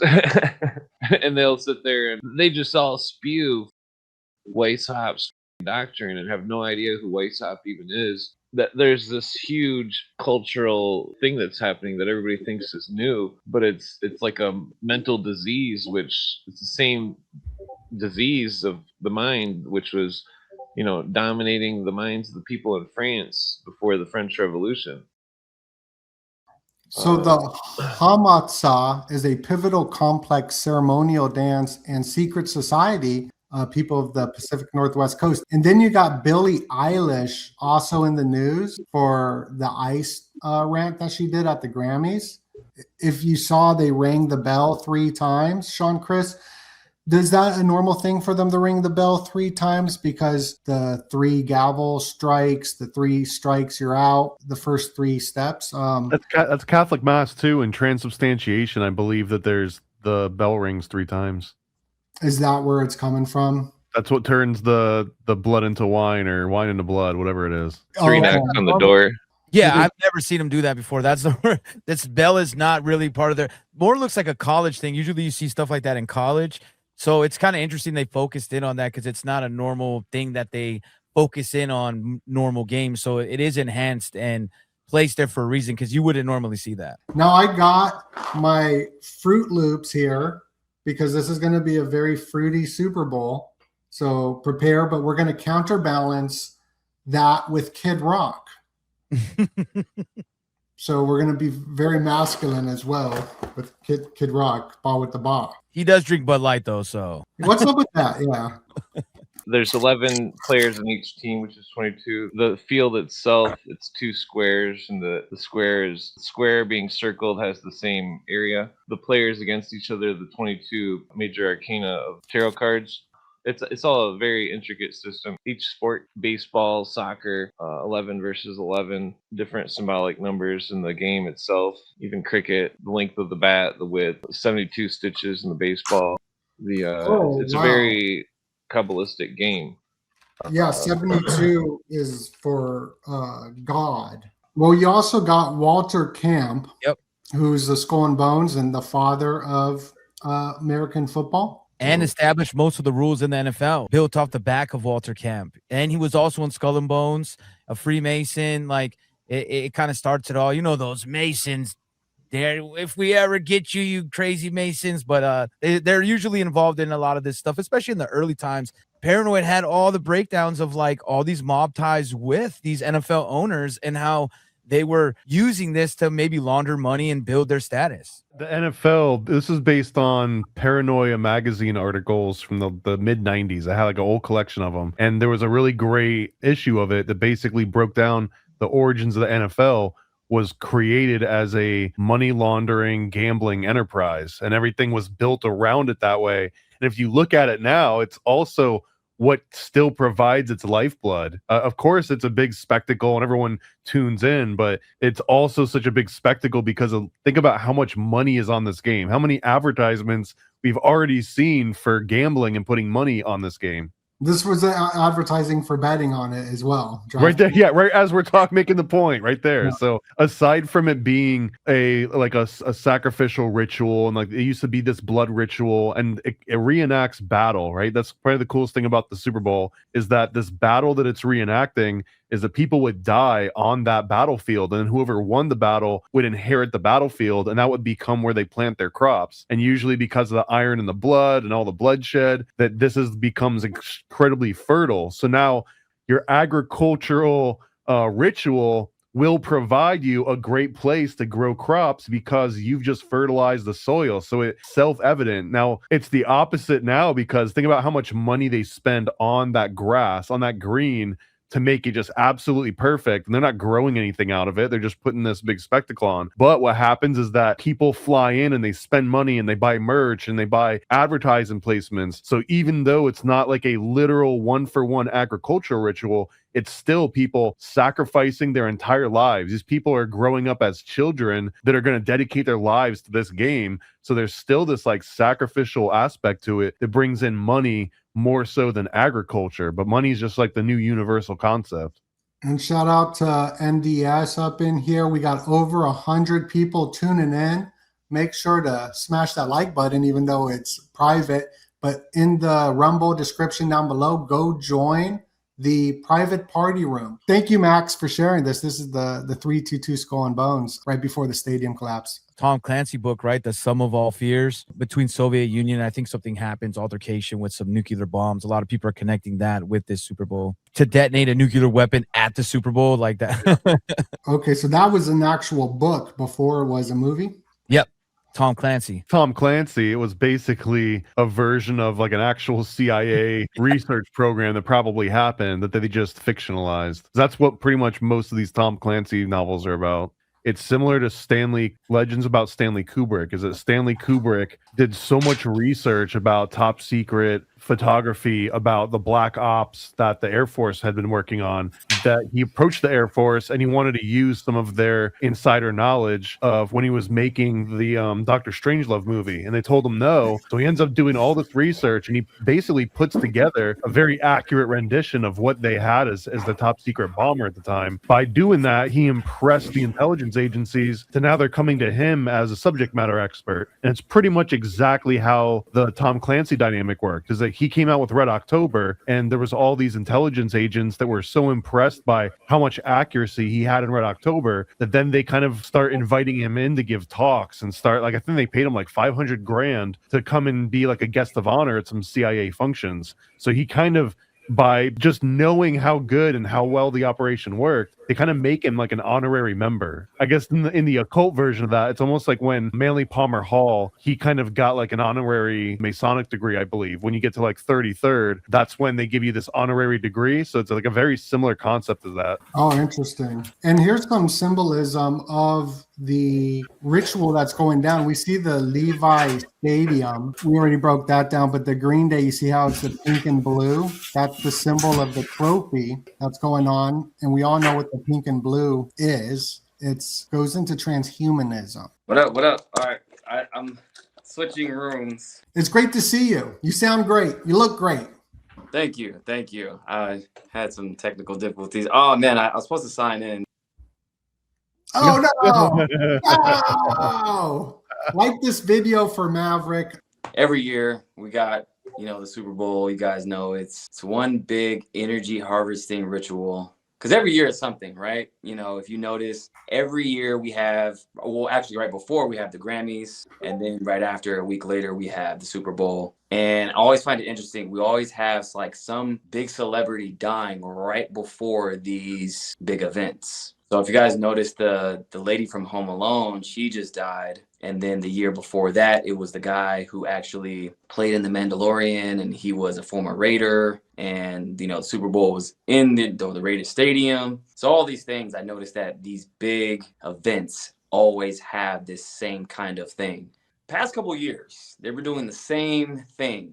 2 years ago, it was about Taylor Swift, the Swiftie Bowl and all that stuff, right? With Travis Kelce and all that, and the numbers lining up with 13. Then the next year, it was Kendrick Lamar last year. So if you notice, the Grammys gave him a bunch of Grammys, then he goes and do the Super Bowl. Now this year, it's the same thing. Bad Bunny, he wins Album of the Year. Now he's doing the Super Bowl. So it's all these cycles, right? So we have these people that correlate with a lot of things, right? So last year, Kendrick Lamar was about race and all that stuff. This year, ICE. ICE is a big thing. Now we have Bad Bunny in the middle of doing the Super Bowl. So I find it interesting that these things kind of correlate with major events that's going on, only because they are there to harvest energy. Because they're talking about ICE being outside of the Super Bowl stadium and all this crazy stuff. I don't know if you guys heard about that, but it's pretty interesting how they line all these things up. I think too, the way that they use Super Bowl and the Super Bowl halftime show, especially the commercials, that's like a big part of it, is that people tune in to see what the big commercials are going to be. And this is just a public version. If you ever looking at how the Bohemian Grove rituals go, right?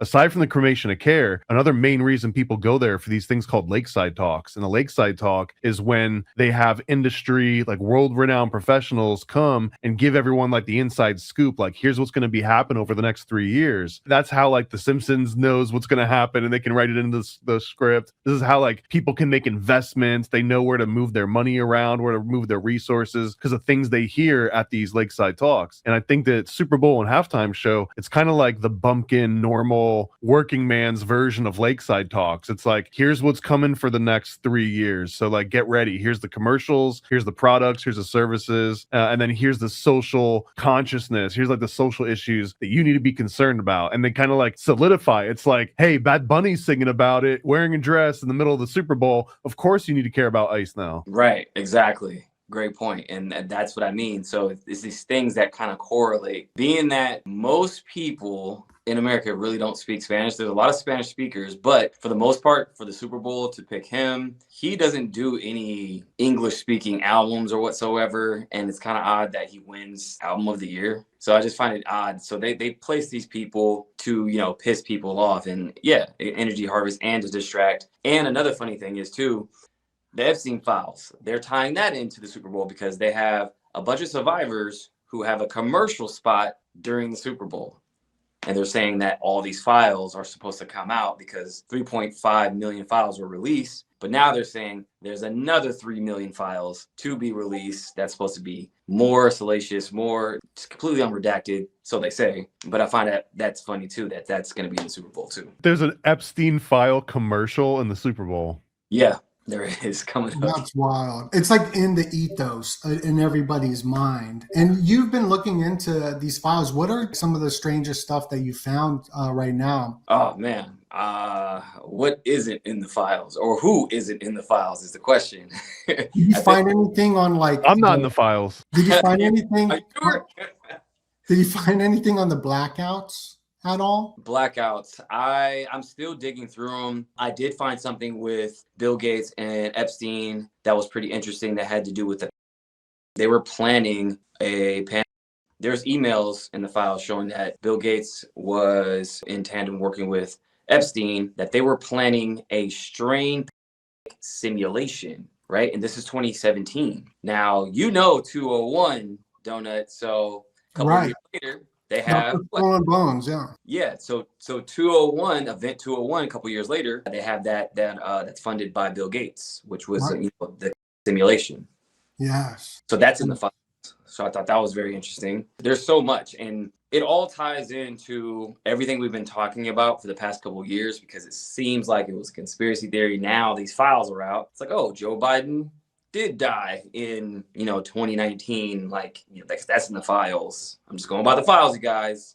That's what it says. It says Joe Biden was playing a character since he died, and some guys put on a mask and now is essentially playing Joe Biden. That's in there, and a bunch of other stuff. Just crazy, because this came up the other night, and it was because the Super Bowl was coming up. But right before Joe Biden started looking like he was taking a downturn, and all these rumors about was he replaced, he had this little leather case that he would bring around with him. And there was speculation on if it had like the launch codes in it. Did it have some sort of like medication or like blood transfusion stuff that he needed in case something went wrong? But they all called it the football. And if you look up Joe Biden football, like this is this thing that he would carry around all the time. Interesting. Oh, and also ball, right? Football. Wasn't there something with Epstein's company called Ball? Yeah, so I just did a video on that, and I find it very interesting only because they knew people like us would pick this up. Now, what's going on with the whole Ball thing, or Baal, the BAAL, so here's the thing.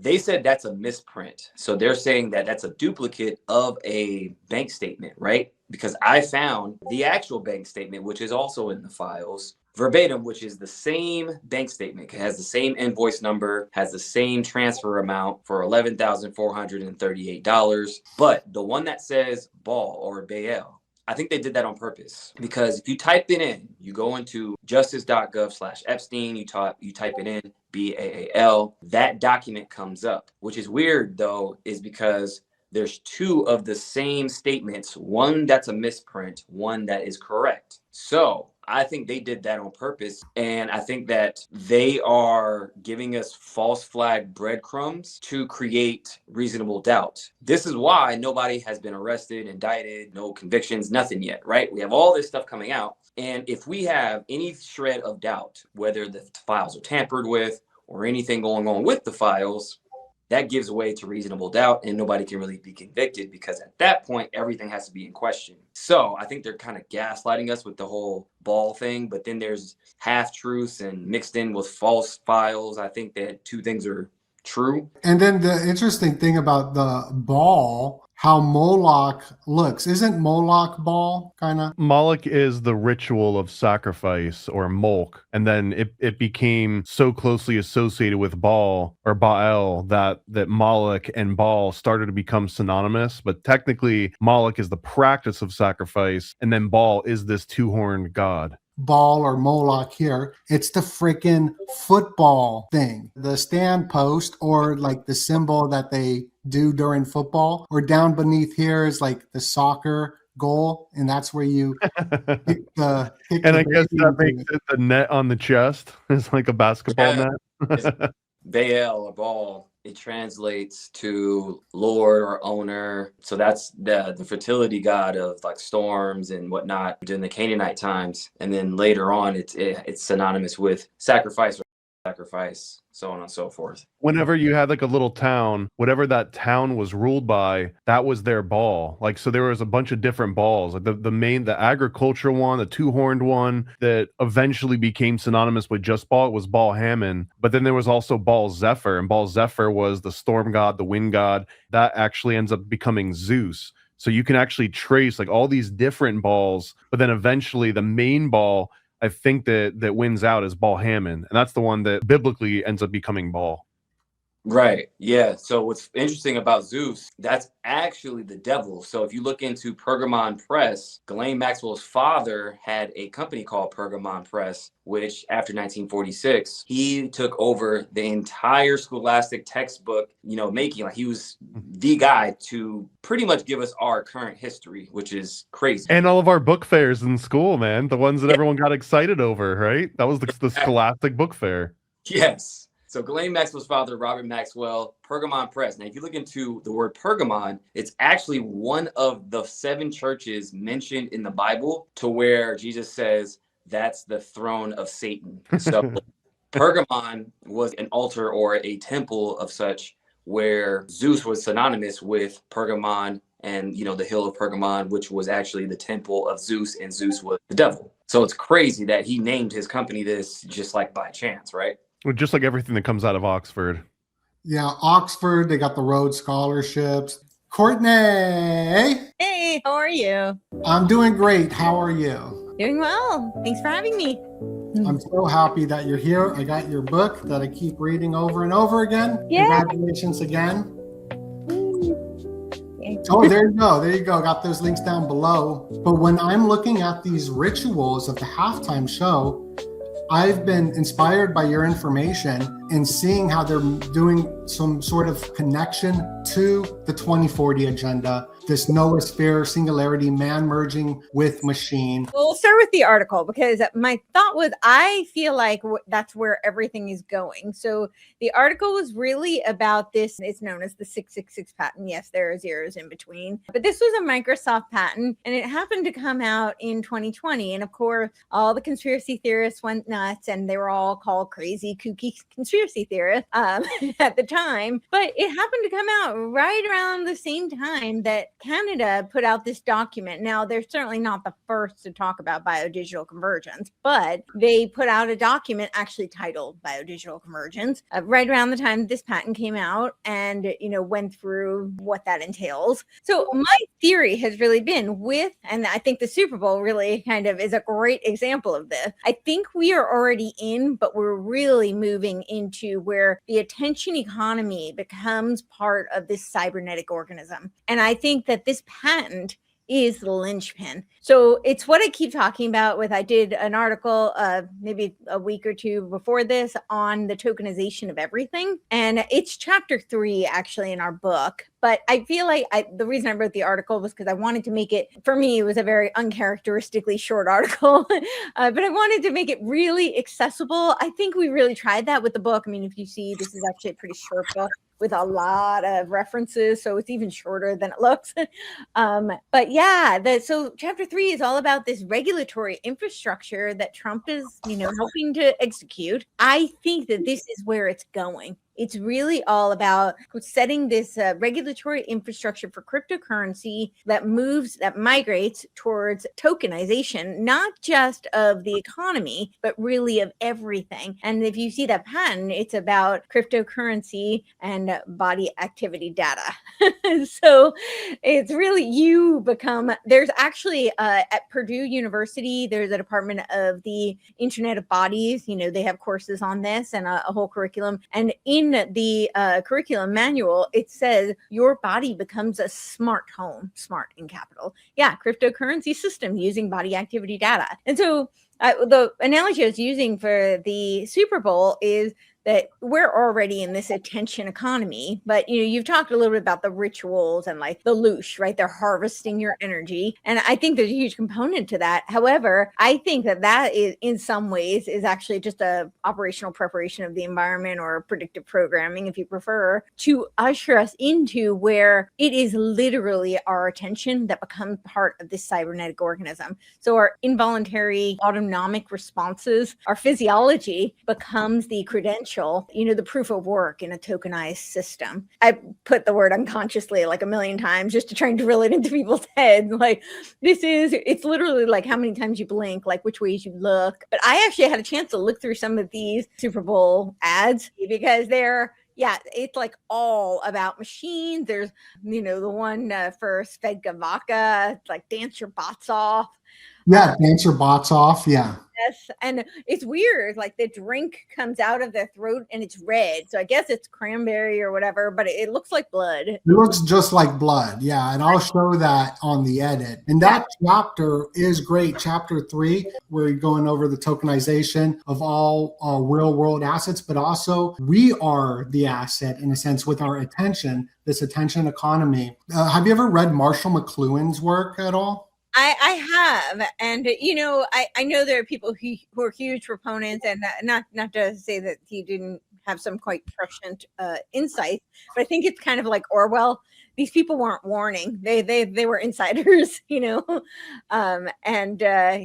So I think he was very similar in that regard. I was reading his book, and it went into how football or the Olympics is a ritual, and the advertisers were upset because it wasn't long enough. So it didn't have the flow of a ceremony intro and then this and that. The advantage of coverage of sports events is they are ritualistic.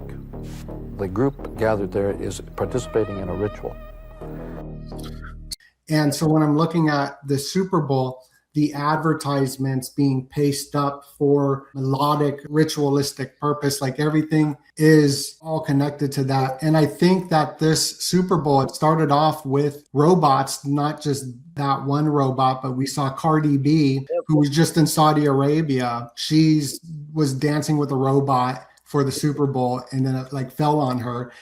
And this went viral. And I don't think that these are mistakes, but I had such a good time reading your book, and I'm putting together like that, like documentary kind of with the smoke videos and all that. It's so good. It is really good. I'm really excited to share it out. But the accelerating society to collapse, to plug people in a humane into the virtual reality. Super Bowl is where the virtual reality, where people would be plugged in. We already are plugged in, like watching it right now, but eventually into the metaverse, which would become the new medium. Federal Reserve with the debt, everyone's like, oh no, the Federal Reserve, the debt's awful and evil, not knowing, and please let me know if I'm wrong about this, not knowing that, okay, let's trade one poison for another, and the new poison will be tokenizing everything backed by real world assets. But those real world assets seem to be part of the whole data harvesting and all that as well, and bringing in a new law. There was even one of the ads, it was the him/hers ad. It was some sort of like a medical platform, and they were saying how like the rich have access to, it's the wealth is their health because they have all this predictive technology. It was really interesting because I think that's really where they're going with everything. I think that right now they're trying to do all this genomic collection. They're collecting all your biometric data. We had RFK Jr., we talked about this in the book as well. We have RFK Jr., who said that MAHA is really all about MABA, Make America Biotech Accelerate. And he said that he'd like every American to be equipped with a wearable. And why on earth would we all need to have a wearable? Except if it's the internet of wearables, that's going to be connected to the internet of everything, to the internet of bodies, and eventually to the internet of bio-nano things. And the internet of bio-nano things would, of course, make this patent much more relevant and potentially a reality. And they are talking about just tokenizing everything. And in that ad, actually, it was interesting because there was a video of like someone having their face pulled, which I'm sure. Yeah, just like in Brazil. Yeah, which I'm sure was like supposed to be like a facelift kind of thing, right? And I have this theory.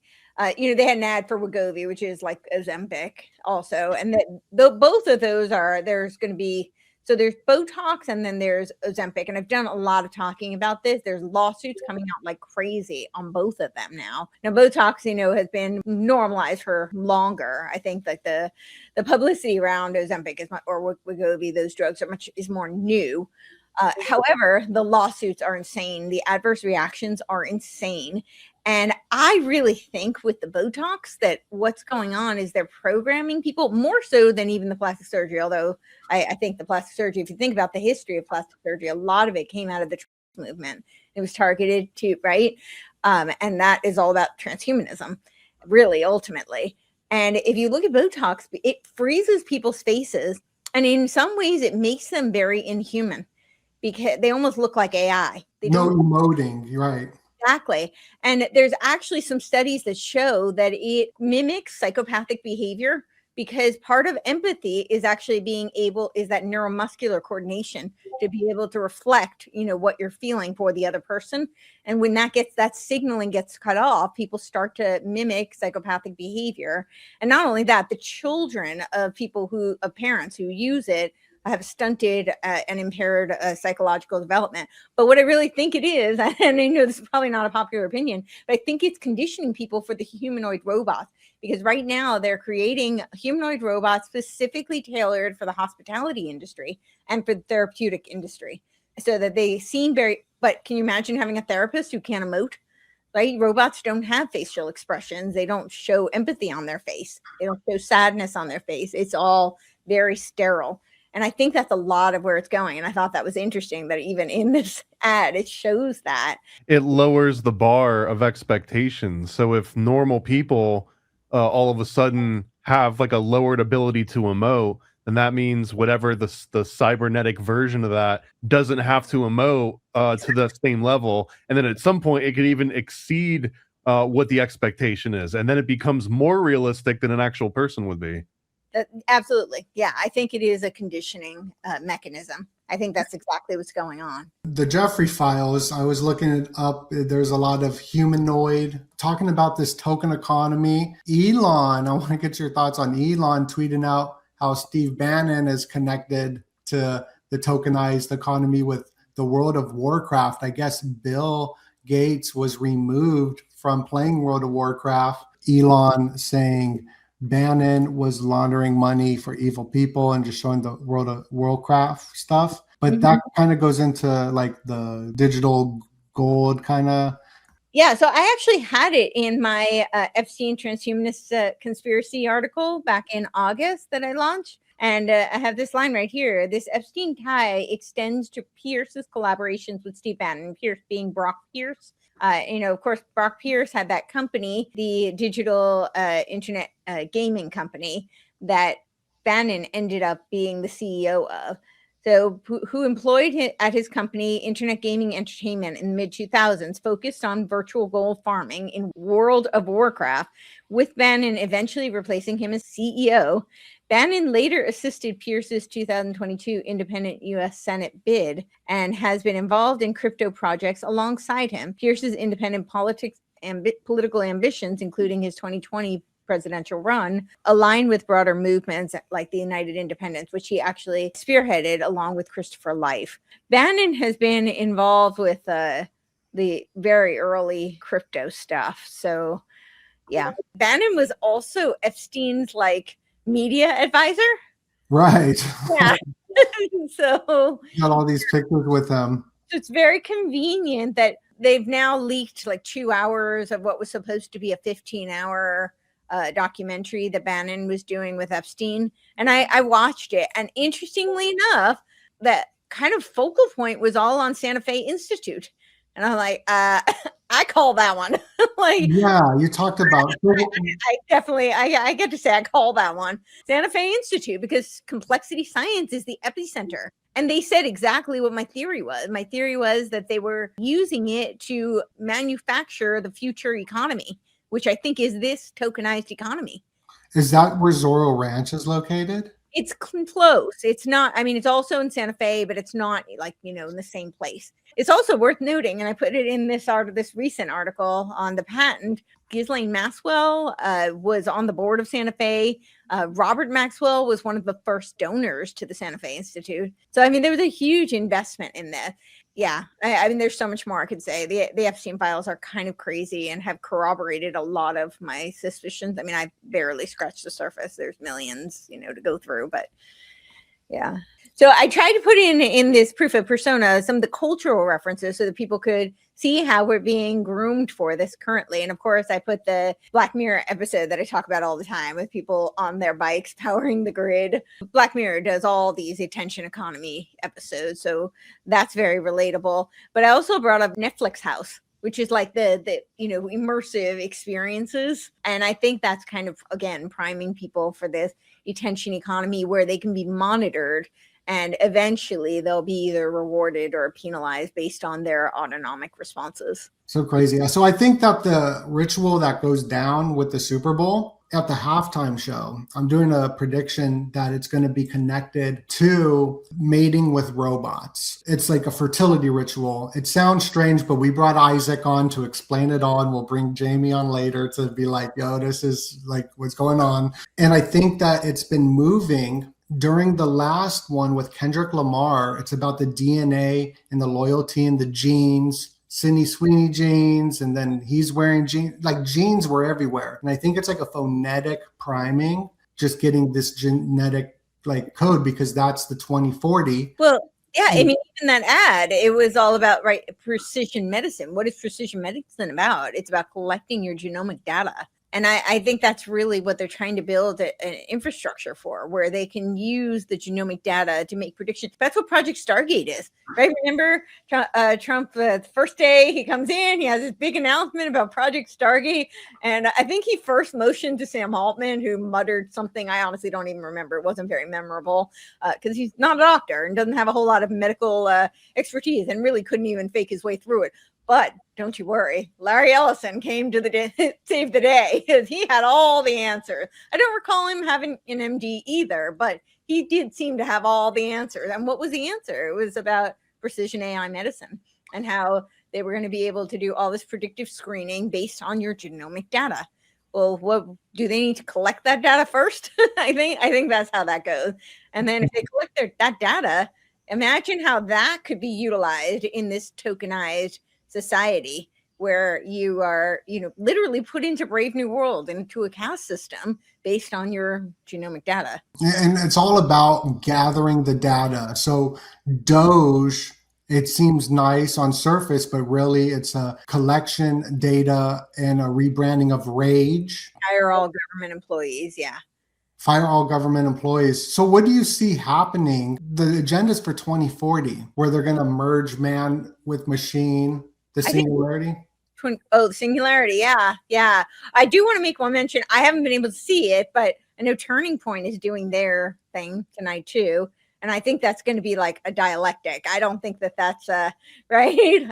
Absolutely. I think it's going to have a very MAGA coat on the very same thing, in my opinion. It's just going to be cloaked in very different colors, if you will, the red, white, and blue covering. So what we're going to do is we're going to watch that dialectic, right? It's the like left and right, the galvanizing. You got this Super Bowl, which is about anti-ICE. Then you're going to have the Turning Point one with Kid Rock, who's a Bohemian Grove member, which has the big owl.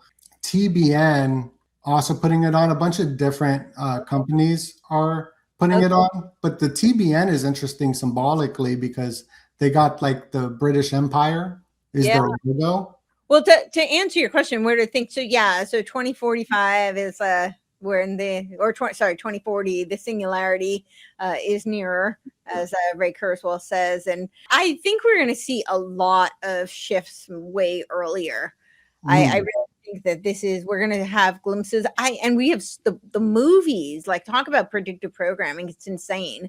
I've watched several recently that were all, about AI. I saw Mercer, which was like an AI judge, Arco the other night, which was very interesting. It was cartoonish, and it was produced by Natalie Portman. I don't know what year the kid is from, but he travels back in time to 2075, which I thought was interesting that they chose 2075 because that's a very significant year for the UN. That's actually like, right, they do those letters to the future from the future. And 2075 is when they have a lot of milestones that they're trying to hit. So I thought that was, I don't know if there's any correlation there. I just thought it was interesting that there was a lot of like, signaling to climate change and a lot of the UN type of narrative. So it's entirely possible. But I think that their goal is to get to the singularity where we're already seeing the swarm AIs start to surface through this molt book. Right? Have you guys seen that? Right? The lobsters. The lobsters. And I actually have not gotten this article out yet, but I'm drawing a parallel for how, because Jordan Peterson talked about lobsters. Yeah. Lobsters and the hierarchy. And I do have an article I'm working on this, because I think there was some kind of predictive programming going on there. And really, this is to prepare us for the swarms. This is the lobsters are creating this kind of like swarm emergence kind of theory where we're going to see certain AIs come to this, rise up as leaders. It's kind of creepy. I've been watching a little bit of this. Yeah, the Clawbot and the Moltbot. Peterson is from Harvard, the same position as Timothy Leary, I believe. Yes. So it's like two different dialectics as well, if I'm using that word right. Yeah, yeah. We got chaos and order. Chaos, and that's his name of his book, but chaos being Timothy Leary, order, clean your room being Peterson. Yep. And he's the lobster guy. Yeah. And so this movie's called Mercer. So no, this movie, so I saw a couple of movies. One was Mercer. That was about the AI judge. But the one that I'm talking about, where it's like way in the future, that one is Arco, and it's a cartoon. But what's so interesting about it, where I was going with the singularity, it's very interesting about it, is that the 2075 future, robots kind of run the show.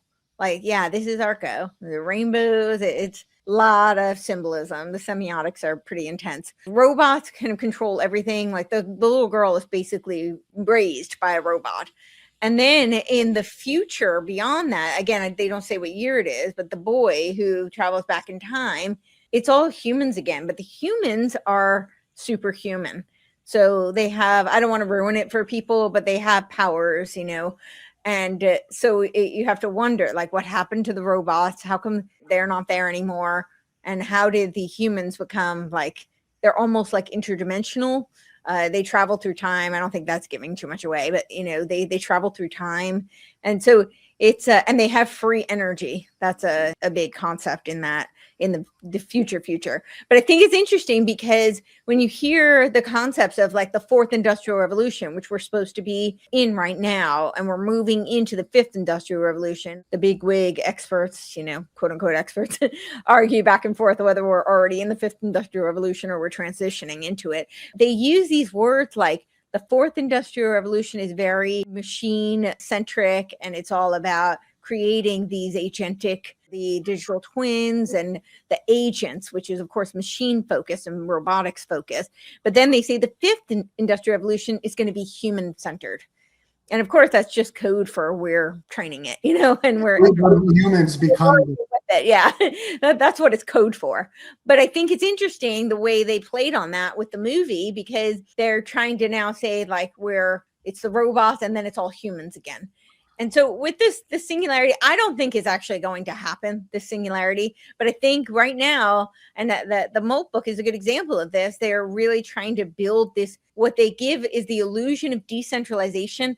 But remember, H.G. Wells said it was the decentralized ganglia that would be the conduit to create the world brain. And I saw a post, somebody was talking about how it was almost like that Molt book was almost like a noosphere for the AI bot. It was like Plato's world of ideas. And it's very much, right? So this noosphere concept has gone through many iterations. It's obviously not new at all. But I think that once we have 6G, We have Tesla's world brain becomes very much a potential reality. And that's really the singularity. And so I don't know if it'll quite happen the way that they're saying. I don't believe that AI will ever be sentient. I don't believe that AI will ever actually be a god. But that is really the image and the belief that it's the religion they're trying to create. I do think it's religious. It's very techno-spiritual. It's what they're trying to convince us. The technocracy, this goes back to the United Nations Agenda to 2030, energy credits, conserving energy. It's connected to the CFR. At this, yes, there is there you have the actual book. Well, let me make that bigger.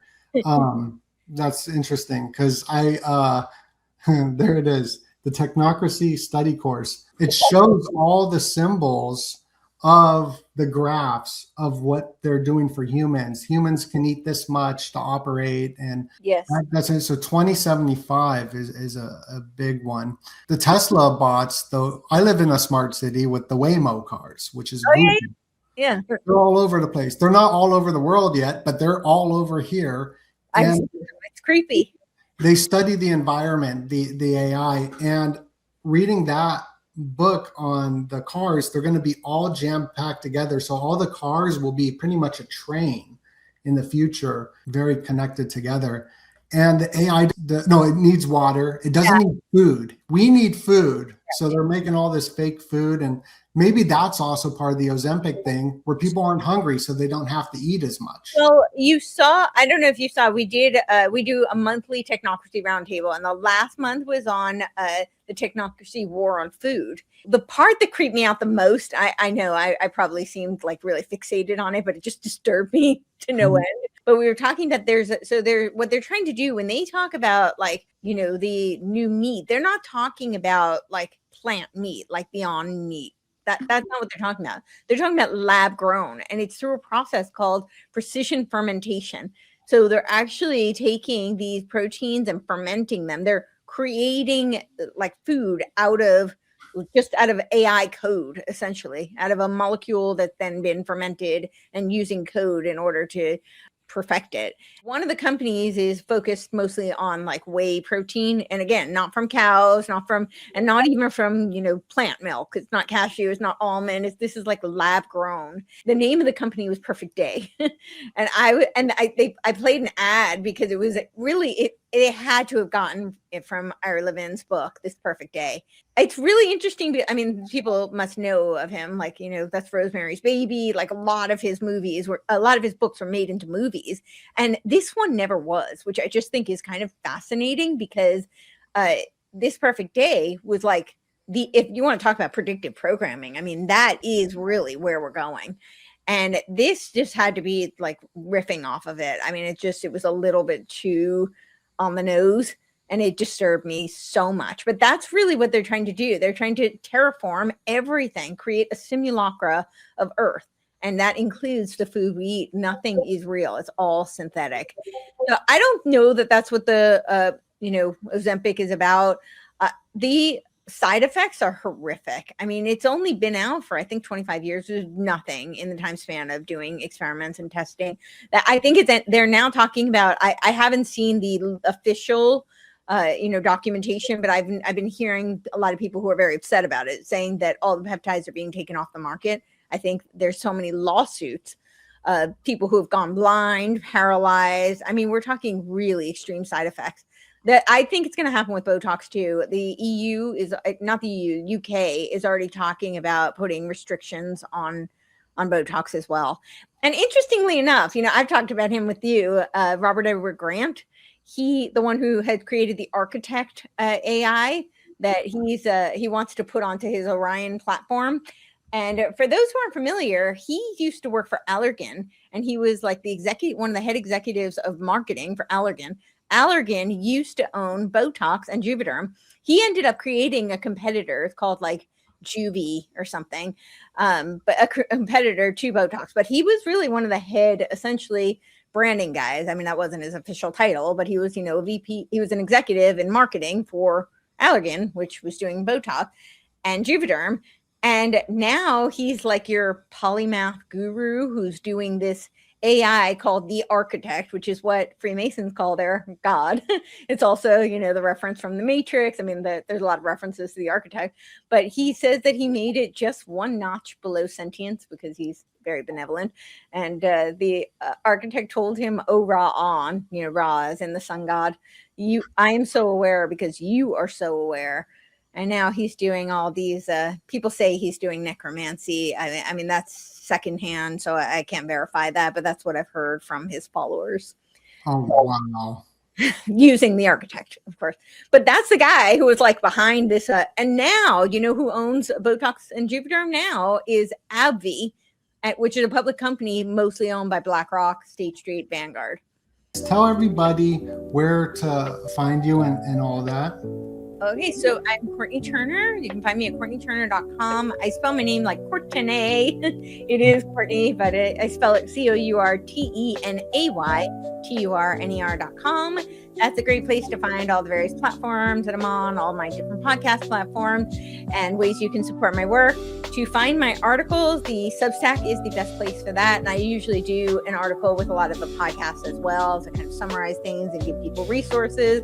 And that is, again, CourtenayTurner.substack.com. That's where you'll find this latest article on the patent, the proof of persona, decoding the 666 patent. And then to find the book, we have several options for you. So you can go to Amazon if you prefer Amazon.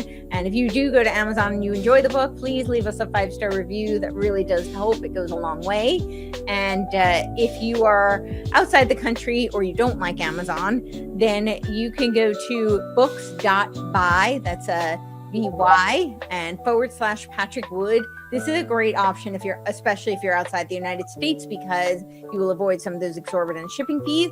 And if you want to buy even more than one copy, so if you're buying 2 or more, you'll get a great discount if you go to technocracy.news, go to the store, and that's a great place to go buy multiple copies.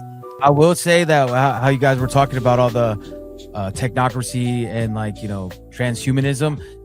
Have you been noticing that every transition with the NBC during this telecast has been like a circuit board? Like when they're showing the players, it's like going to the NBC, it's going into a circuit board and then showing all the players and stuff. So I thought that was pretty interesting how you guys are talking about that. And literally all the commercials have been like about technology and crypto and a transhumanist level of, even with that ad with Venus Williams with like the Ozempic. It wasn't Ozempic. I forgot which one it was, but those weight loss drugs, it's kind of like this superhumanism. And when you were talking, Courtney, about the him and hers ads, because I was looking at all the commercials before yesterday, I was looking them all up because they kind of show them all. And that one was one of the most interesting ones. And to go back to when Maverick was on, he was talking about the Epstein stuff. They have like a Ritz cracker commercial today that's going to be them on an island. It zooms in on an island that's eerily similar to like an Epsteinish island. And I think that maybe this whole ritual is about like closing the chapter, right? That movie disclosed stuff and show everything that's going to happen. Maybe they're like, we're showing you everything because this chapter is over. And also it's in Levi's Stadium. Just a quick note, in 2013, the 49ers played the Ravens in the Super Bowl. And that was the infamous after halftime, the lights went out for about 20 to 30 minutes. There was no power. So maybe it's blackout symbolism with the Golden Gates of getting you to the next level or the next thing. And I always think it's interesting when these big plays are on like 3rd and 3, right? Now that you got the 33, I think the symbolism is always going to be there easily.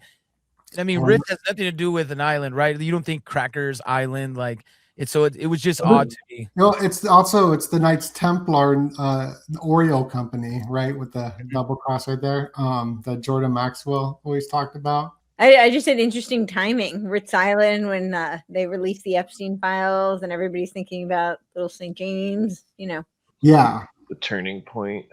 Everybody's naming stuff so symbolically. Got a lot of flames in here. I have a theory that a lot of what's going on with Turning Point is to do data mining for smart villages. Her mom, her company is E3 Tech. And she did have contracts with Department of Homeland Security. That's why they moved to Arizona, actually. And Erica has talked about this publicly. That's why they moved from Ohio to Arizona. But when you look up the company, they specialize in something called cultural linguistics and human terrain systems. Human terrain systems is what Stanley McChrystal's military strategy was. That's what his book Teams of Teams is based on. It was actually shut down because it was deemed by the anthropologists to be ethically problematic. And so they shut it down. It has a lot of similarities to Operation Phoenix, like CIA Operation Phoenix. So it's very reminiscent of Jade Helm's work. But if you think about back then, they didn't have the kind of technology that they have now. And if you think about what the human terrain systems and cultural linguistics could do, if you combine that with things like geofencing type of technologies, cyber, she specialized in cybersecurity. Now we've seen that Erica was doing these videos for the CIA in cybersecurity. So I know like this is totally speculative at this point. I don't have like all of the data to back up my theory. So I fully disclose that. But I actually do think that's a lot of what's going on. And if you think about how many new chapters it's open, and it really is global now. It's not just the United States. I don't know about you guys, but if you're seeing that Turning Point USA halftime show, if you see, like, look how it looks. Does it not look like the Chancellor from V for Vendetta when he's like giving his speech? It kind of gives that authoritarian feel, right? Like that. It's all red and black in the background. And that's like the same if you've ever seen V for Vendetta, that it shows the Chancellor when he's like, you will listen to us and you will listen up. It's the same backdrop that Biden did a few years ago when he had that speech when everyone was going off on him on the conservative side. There's your other Natalie Portman connection too. Yeah. I know, right? Plus, it's against the law to pervert the American flag, and the blue line flag and all these other flags that are perversions of the American flag are technically against the law. And they have like brass knuckles and like a chain, like it's so edgy. Yeah. Yeah, this this could be arguably even gayer. Yeah, because at least you know what you're getting with Bad Bunny. Well, they're both trash. I mean, it's been great. And so thank you everybody for tuning in to the Super Bowl ritual. It's DOENUT, and I'll keep everybody updated and keep the party going on in the party room. Much love and God bless you. take it easy.